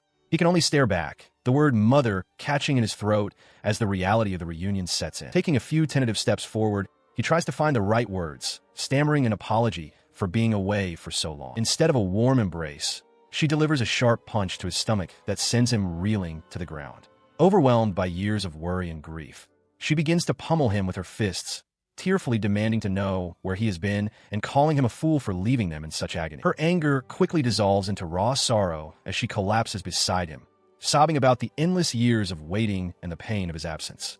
Seeing her heart break, he reaches out to comfort her, his own voice thick with emotion as he repeatedly asks for her forgiveness. As they finally hold each other in a tight embrace, he notices how much smaller she feels than he remembered, realizing that in the time he was gone, he has grown tall enough to look down upon her head. He gently takes the basket from his mother, but the moment of peace is interrupted when the massive wolf behind him speaks, demanding an introduction. His mother recoils in sheer disbelief, her eyes wide as she stares at the legendary creature. Seeing her shock, he quickly explains that the great beast is actually his familiar, Jinta.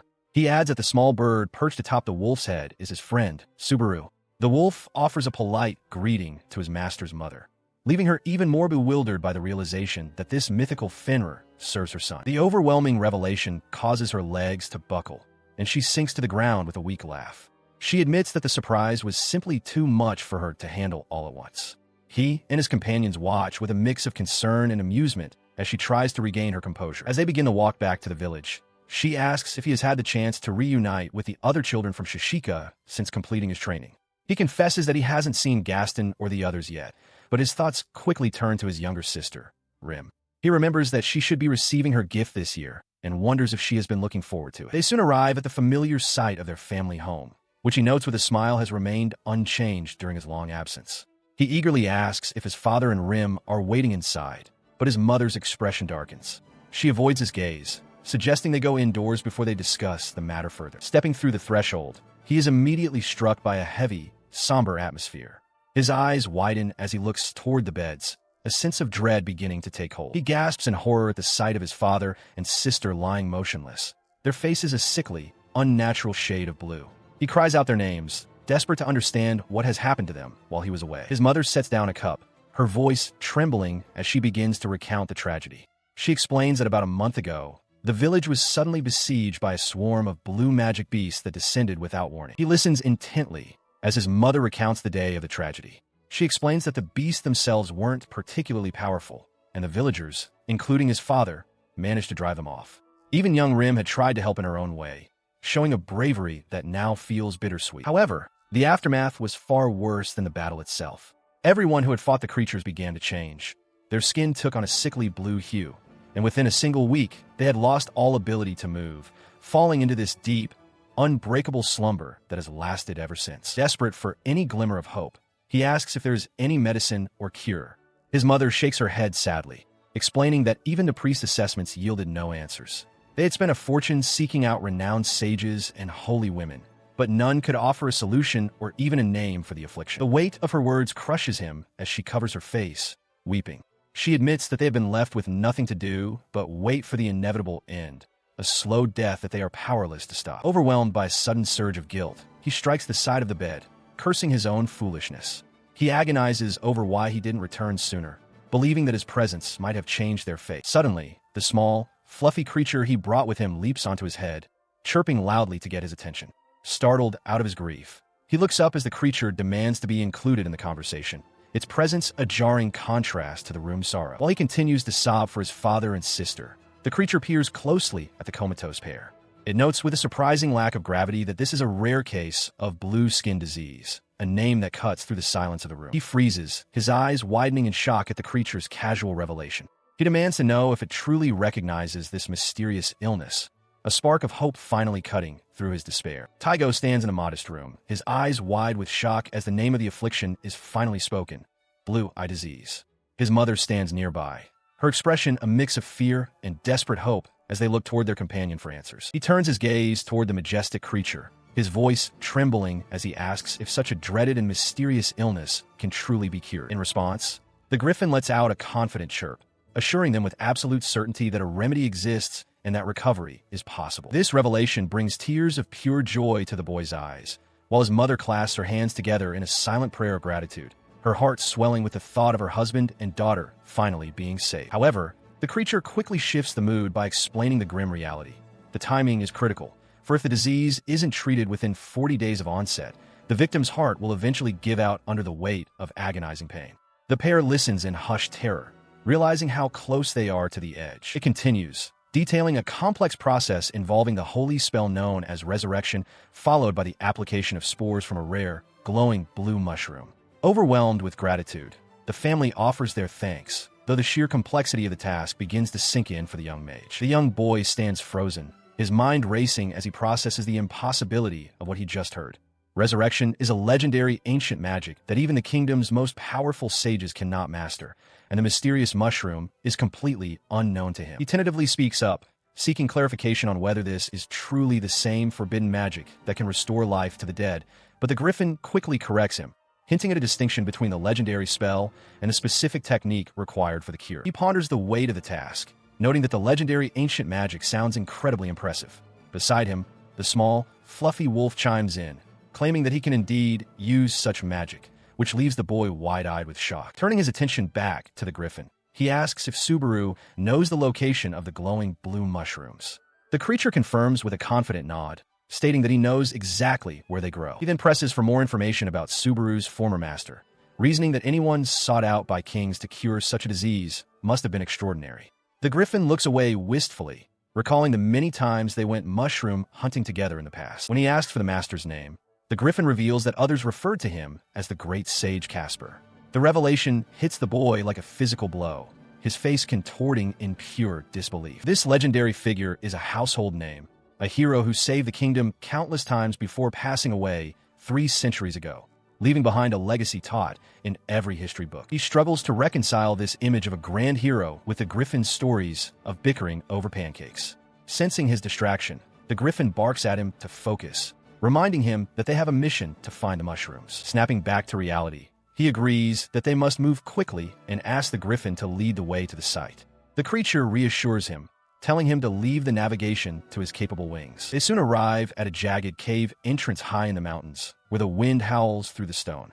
While the griffin and the wolf remain composed, the boy finds himself trembling uncontrollably, much to the amusement of his companions who laugh at his sudden nerves. He steps into the cavern, his eyes widening as Subaru indicates that the mushrooms grow deep within. The interior is breathtaking, a crystalline sanctuary that leaves the boy breathless with wonder. Searching the rocky floor, he asks where the fungi could possibly be, only for the griffin to point toward the shimmering pool.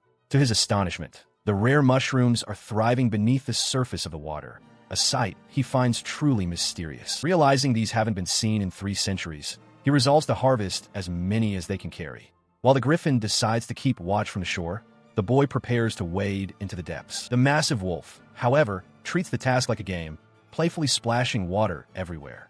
The sudden spray catches the boy off guard, drenching his clothes in an instant. Dripping wet and shivering, he glares at his companion, shouting for the wolf to take the mission seriously. Even the griffin finds himself caught in the crossfire of the wolf's exuberant play, looking on with a mixture of annoyance and resignation. Far from the mountain's hidden depths, a heavy wooden wagon rattles along a forest path. The rhythmic clopping of hooves and the creaking of wheels mark the steady progress of a group on the move. Inside the cramped transport, a diverse group of travelers sits in silence, their belongings packed tightly around them. The atmosphere is somber, filled with the weary patience of those on a long journey. Among them, Gaston sits with his arms crossed, his brow furrowed in a deep scowl. He mutters bitterly under his breath about Eric and Mina, his frustration palpable as the wagon continues its slow trek toward their destination. He slams his fist onto the wooden table with a dull thud, the force of his frustration vibrating through the room. Seething with resentment, the young man curses the fact that Tygo is still alive, blaming the boy's survival for their party's humiliating demotion to F rank. Beside him, Mina echoes his bitterness, declaring that she will never forgive Tygo for what has happened to them. As the tension thickens, he turns a sharp gaze toward his other companions, demanding to know why Eric and Mary have remained so uncharacteristically silent during his outburst. In response to his demand, Eric calmly admits that he is actually relieved to know Tygo is alive, a revelation that causes the blonde youth to recoil in sheer disbelief and anger. He continues, reflecting on how miserable their lives have become since Tygo's departure and acknowledging the harsh truth that they had relied entirely on him while simultaneously treating him with disdain. Eric's voice carries a weight of genuine remorse as he expresses a deep-seated desire to find Tygo and offer a sincere apology for their past actions. As he speaks, The blonde boy shouts in fury that Taigo is the sole reason for their current suffering. But his tirade is cut short when Mary quietly speaks up to voice her agreement with Eric. Ignoring his outburst, Mary looks down, her expression clouded by a profound sense of guilt as she confesses how much she has regretted casting that paralysis spell on Taigo. The memory of choosing her own safety over his life haunts her, leading her to the painful realization that she no longer possesses the character required to call herself an adventurer, prompting Eric to declare that he and Mary are leaving the party. Listening to her confession, Eric informs the group that he can no longer remain in a party with someone who harbors such malice toward Taigo. He and Mary have made their decision. They are leaving the group and abandoning the life of adventuring altogether, leaving their former comrade stunned by the sudden dissolution of their bond. He walked away without a second glance, leaving his former leader reaching out in a desperate, futile attempt to stop the inevitable. He stood frozen in disbelief, the sudden silence of the room weighing heavily on him and his remaining companion as the reality of their abandonment set in. Beside him, the girl began to panic, her voice rising as she questioned how they could possibly function as a party with only 2 members left. He snapped back, trying to mask his own uncertainty by shouting that they would simply find new recruits to fill the gaps. The pair eventually made their way to the guild to post a recruitment notice, but the receptionist delivered a crushing blow. She explained that their reputation was in tatters. Word had spread that they were member killers who had abandoned their own, and as a result, no adventurer in their right mind would consider joining them. He then attempted to secure a private carriage for their journey, but one driver after another refused their coin, forcing them to settle for a cramped, public transport meant for the common masses. The young man found himself squeezed into a corner of the rickety vehicle, his personal space invaded by a boisterous, sweating passenger who seemed oblivious to his discomfort. His frustration boiled over into a silent, simmering rage, his face darkening as he gripped his knees, the indignity of their situation gnawing at his pride. He directed all of his mounting hatred toward the boy who had once been their porter, convincing himself that every misfortune they now faced was Taigo's fault. Recalling the guild's rejection, he swore that if their paths ever crossed again, he would make the boy pay for the ruin of his reputation. He grumbled as the carriage came to a jarring halt, rubbing his head from a sudden stop. Mina hopped down, noting they had arrived, but he remained skeptical, complaining about the driver's lack of skill. As they attempted to disembark, an invisible force blocked their path. He slammed his fists against the empty air, shouting in confusion as the other passengers realized they were trapped within the wagon's confines. The young man's frustration boiled over as he demanded to be let out, his voice echoing against the magical barrier. A cold voice from the shadows told him to be quiet, prompting him to wonder if this was some form of high-level sorcery. 3 figures draped in dark cloaks emerged from the gloom, their faces obscured by deep hoods. The one in the center offered a chilling smile, advising the captives to remain still and silent unless they wanted things to take a turn for the worse. He watched with amusement as the young warrior lunged, but his fist met only air as the hooded man effortlessly evaded. With a dismissive sigh about pests who won't listen, the stranger snapped his fingers. A sudden eruption of dark energy surged from the floorboards, striking him with enough force to send him sprawling. Mina watched in horror, her eyes wide with fear as the violent display of power silenced the group. The hooded assailant leaned in close, his voice a low hiss as he asked if his previous warning had been unclear. Mina's terrified scream cut through the air, but he could only watch from the ground, his body aching from the magical blow. With a final, mocking instruction, the man told them to stay exactly where they were until they reached their destination. He could only glare back in helpless rage, realizing they were no longer mere travelers, but prisoners. Standing at the edge of the village with a basket full of mushrooms, the young boy declares his resolve to help everyone. He notes that thanks to the Griffin's assistance, they have gathered a plentiful harvest, while the massive white wolf stands tall beside him and the young girl looks on with shared determination. He begins to strategize, noting that they must first gather those afflicted by the mysterious blue sickness. His companion agrees, suggesting they make the rounds to every house in the village to find those in need and bring them together. However, the great wolf interrupts their planning, dismissing such a slow and tedious approach. He tells them to simply watch and learn as he prepares to take matters into his own paws, leaving the 2 children looking on in confusion at his sudden confidence. With a sudden, powerful intake of breath, the beast lets out a thunderous howl that vibrates through the very air. The sheer force of the sound sends a shockwave across the landscape, startling his young companions who shield themselves from the overwhelming intensity of the call. The sound echoes through the narrow streets of the village, reaching every corner and drawing the inhabitants out of their homes in bewilderment. The boy watches in awe from a distance, realizing the incredible effectiveness of such a simple, primal call to action. But the reaction is not entirely what they expected, as screams of terror erupt from the villagers who recognize the legendary creature's cry and fear an attack. He breaks into a nervous sweat, seeing the panic he has inadvertently caused among the very people he intended to save. Stepping forward into the center of the village, the majestic wolf commands the attention of the frightened crowd. He calls for calm, his voice booming with an authority that momentarily stills the rising chaos and forces the villagers to listen. He then makes a grand proclamation, announcing his intent to heal the sickness that has turned their bodies blue. With a fierce but reassuring gaze, he orders them to bring all those suffering from the ailment to him at once, so that he may begin the treatment. He has just spoken, and a stunned silence falls over the gathered villagers as they process the impossible sight of a legendary beast addressing them directly. The silence is quickly broken by a wave of awe and reverence. The people begin to whisper that he must be a divine messenger, his presence feeling truly sacred to those who have lost all hope. In response to the divine aura, Taigo watches as the great wolf, now in a smaller, more approachable form, begins to move through the crowd, prompting hushed exclamations of his name. While the wolf moves through the crowd, a young boy, identified by those nearby as Gaston's younger brother, rushes forward with tears in his eyes, desperately asking if the legendary beast can truly save those who have turned blue, specifically his own father. In response to the boy's plea, the wolf offers a reassuring gaze and a firm promise of aid, commanding the child to bring the afflicted to him without delay. Following his promise, a roar of gratitude erupts from the village square as the news spreads, with voices crying out in thanks to the savior who has appeared in their darkest hour. After the villagers finish their preparations, the wolf stands ready alongside a small, round avian companion, announcing that everyone is present and the ritual shall begin. As the wolf prepares to act, Taigo and the others stand back, their faces a mix of anxiety and burgeoning hope as they witness the start of a miracle they never dared to imagine. He watches as the small, round bird prepares for the task ahead. Fenrir gives the signal, calling for the resurrection to begin and entrusting the process to his avian companion. Jinta, as a command is given, a soft, ethereal glow begins to emanate from the bodies of the villagers lying motionless on their mats. The air hums with a quiet, restorative energy. The small bird takes flight, soaring over the square while scattering shimmering, magical mushrooms that dissolve into sparkling spores. He chirps confidently, telling the others to leave the rest to him as the healing magic spreads. Across the entire square, the light intensifies, bathing the rows of afflicted men, women, and children in a warm, golden radiance that seems to wash away the lingering shadows of the sickness. Slowly, the signs of life return. A woman's eyes flutter open, a hand twitches against the fabric of a mat, and a foot shifts as strength flows back into weakened limbs. The silence of the square is shattered by cries of disbelief and overwhelming joy as families reunite, weeping and embracing their loved ones who have miraculously returned from the brink of death.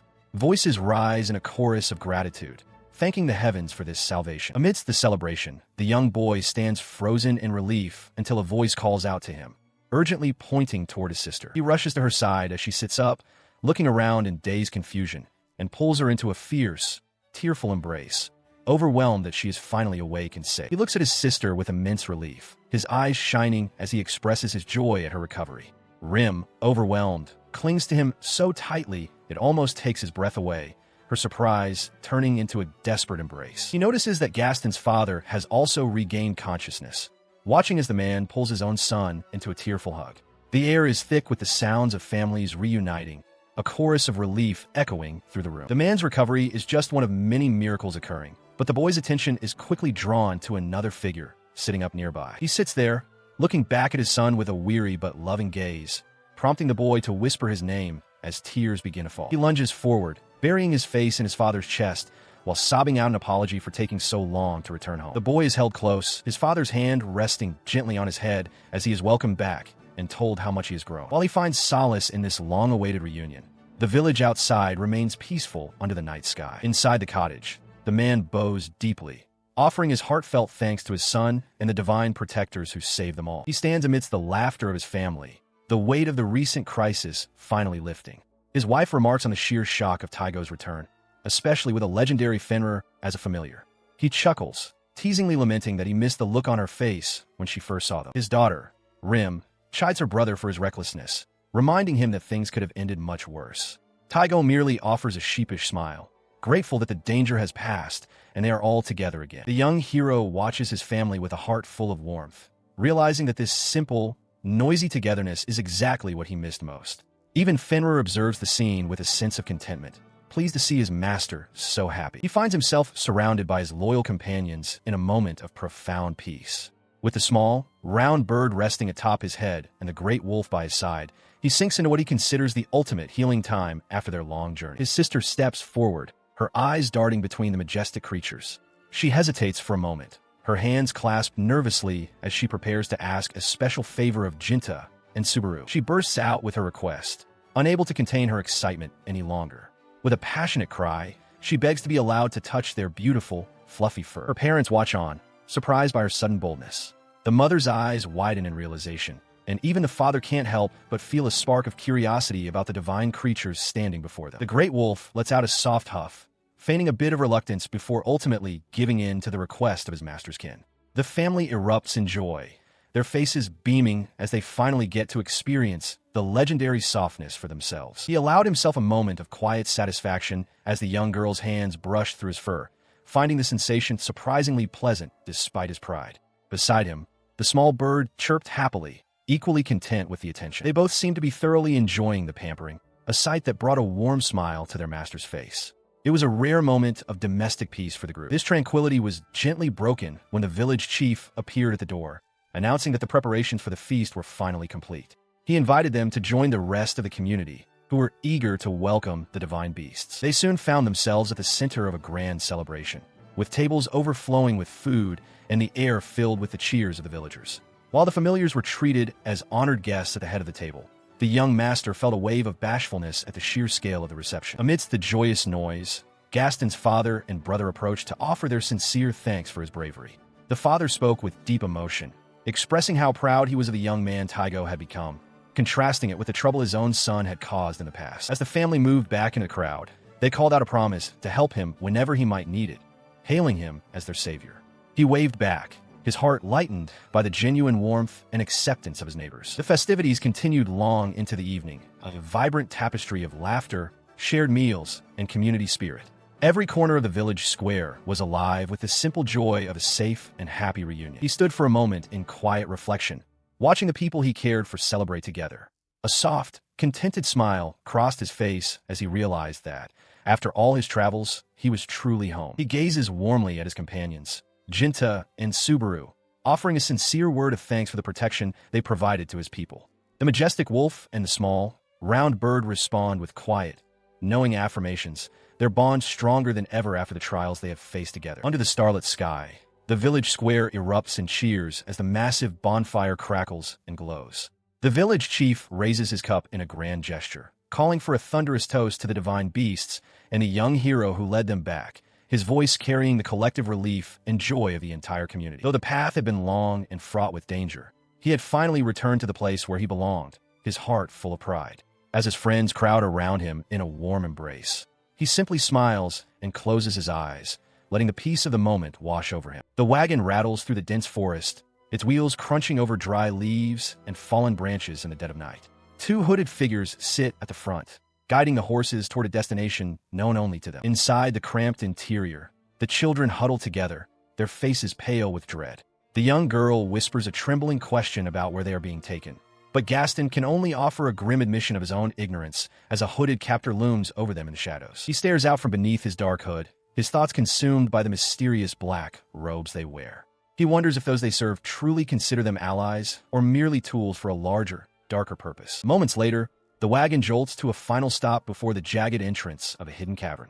He steps down first, his voice cold and devoid of pity as he commands the frightened captives to descend into the darkness. They are marched into the damp, lightless depths of the cave, guided only by the flickering glow of a single lantern.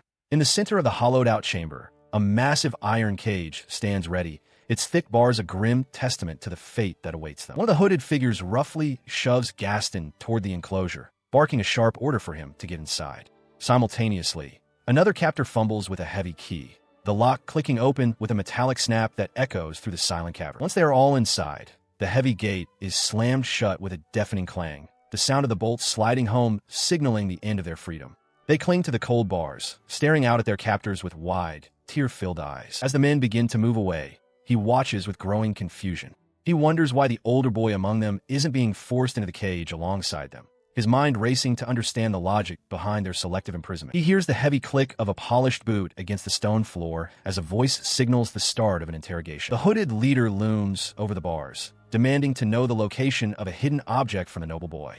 When met with silence, the man sighs with feigned disappointment, noting the boy's stubbornness. Suddenly, a violent burst of dark energy erupts from the leader's hand, lashing out near the terrified captives.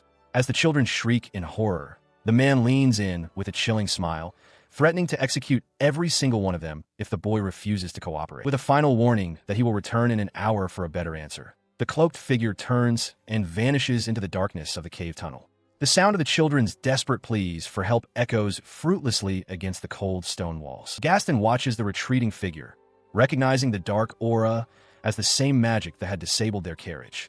He turns his attention back to the noble boy, realizing the gravity of their situation. He begins to piece it together, concluding that the kidnappers and the boy are not on the same side. It is an internal dispute, and he and the other children are merely caught in the crossfire, destined to be discarded. Around him, the other children break down, begging the noble boy to reveal the secret and save them from their captors.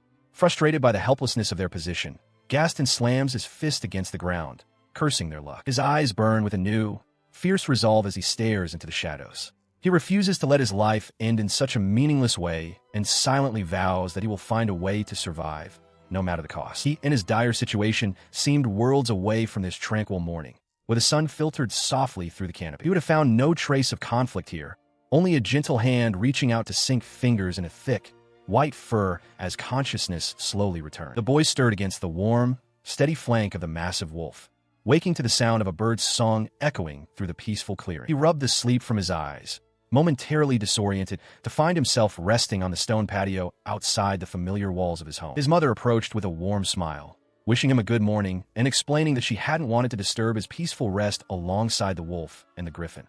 Since the house was small, she had decided they should all enjoy a hearty breakfast together out in the fresh air. The great wolf bolted upright at the mere mention of food, his eyes wide with anticipation at the sight of the spread of bread, meat, and steaming soup. They began to eat with gusto, the boy savoring the familiar, comforting flavors of his mother's cooking, while his companion expressed pure delight, particularly with the rich, savory soup. The creature eagerly barked for a second helping, prompting the mother to watch them with a satisfied expression as she encouraged them to eat as much as they liked. She watches from the doorway as her daughter, Rim, plays lightheartedly with a ball in the yard, the massive form of Fenrir keeping a watchful, protective eye over the child. Turning back to the table, she and her husband watch as Tygo slides a heavy, bulging cloth sack toward them, the weight of it thudding against the wood. Their eyes widen in disbelief as the contents are revealed to be a fortune in gold.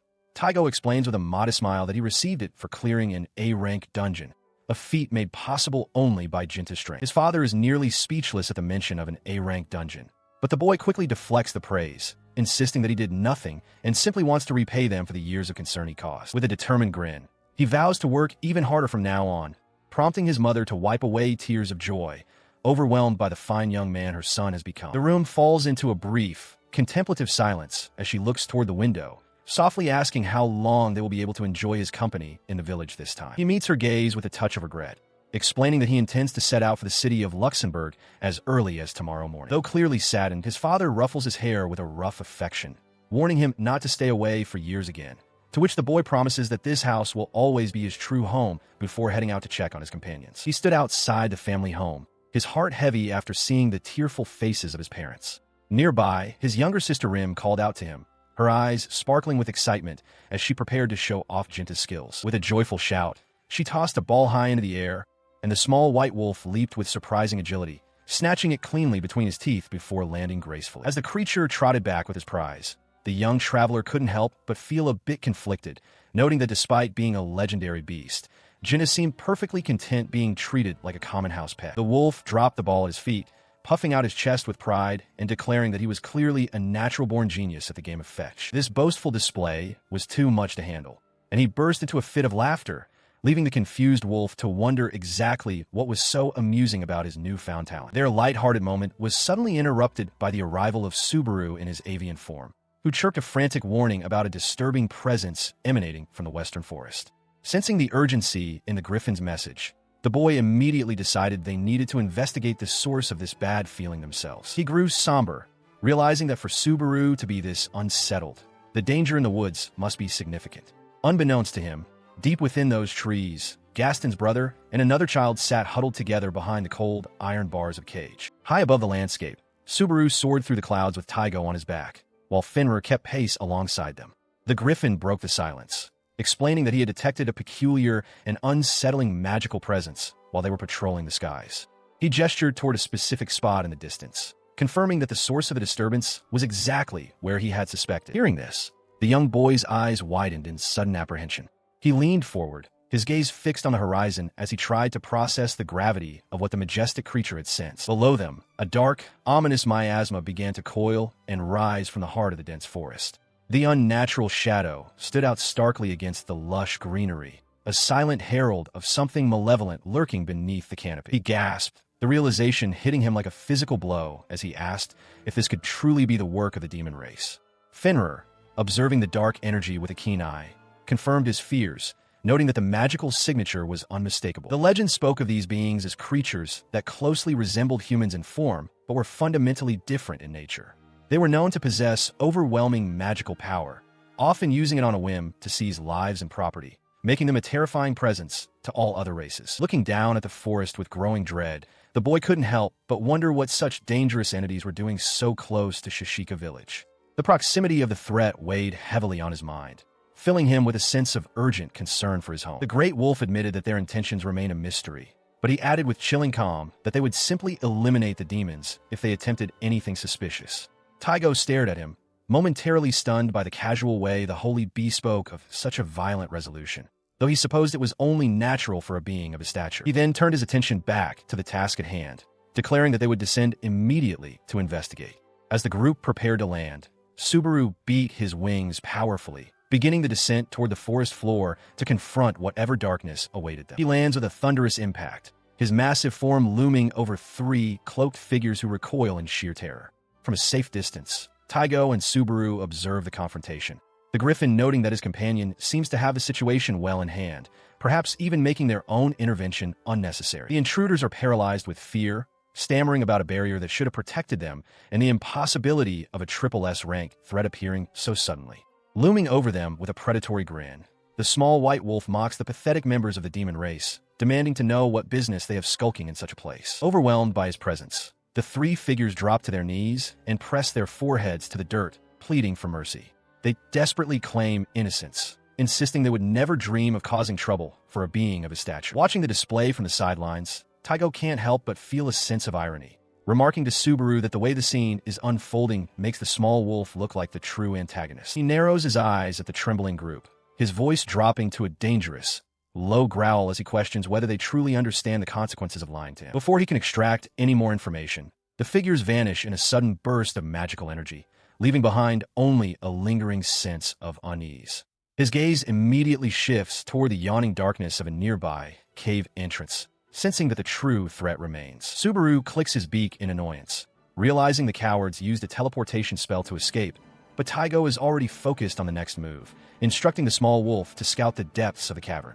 With a determined nod, the companion agrees, and the group prepares to venture into the unknown. As they step into the damp, rocky interior, a blood-curdling scream rips through the silence, echoing off the stone walls and signaling that their investigation has only just begun. He hurries into the depths of the cavern, the small white bird fluttering beside him as they search for the source of the distress, sensing that they are close to finding those who were taken. Emerging into a larger chamber, he gasps, his breath catching in his throat as he witnesses the grim scene that lies just ahead. A heavy iron gate confines a group of villagers, all of whom have collapsed into a deep, unnatural slumber, their bodies strewn haphazardly across the cold stone floor. The majestic griffin Subaru explains that his attempts to provide aid only caused the captives to lose consciousness from the sheer weight of his presence, prompting the young boy to suggest they prioritize freeing them from the cage first. He moves to Gaston's side, checking on his friend while Subaru stands guard, the griffin's expression shifting from concern to sharp recognition as he spots a familiar face among the prisoners. Subaru growls, identifying one of the men as a coward who abandoned his master in a moment of peril,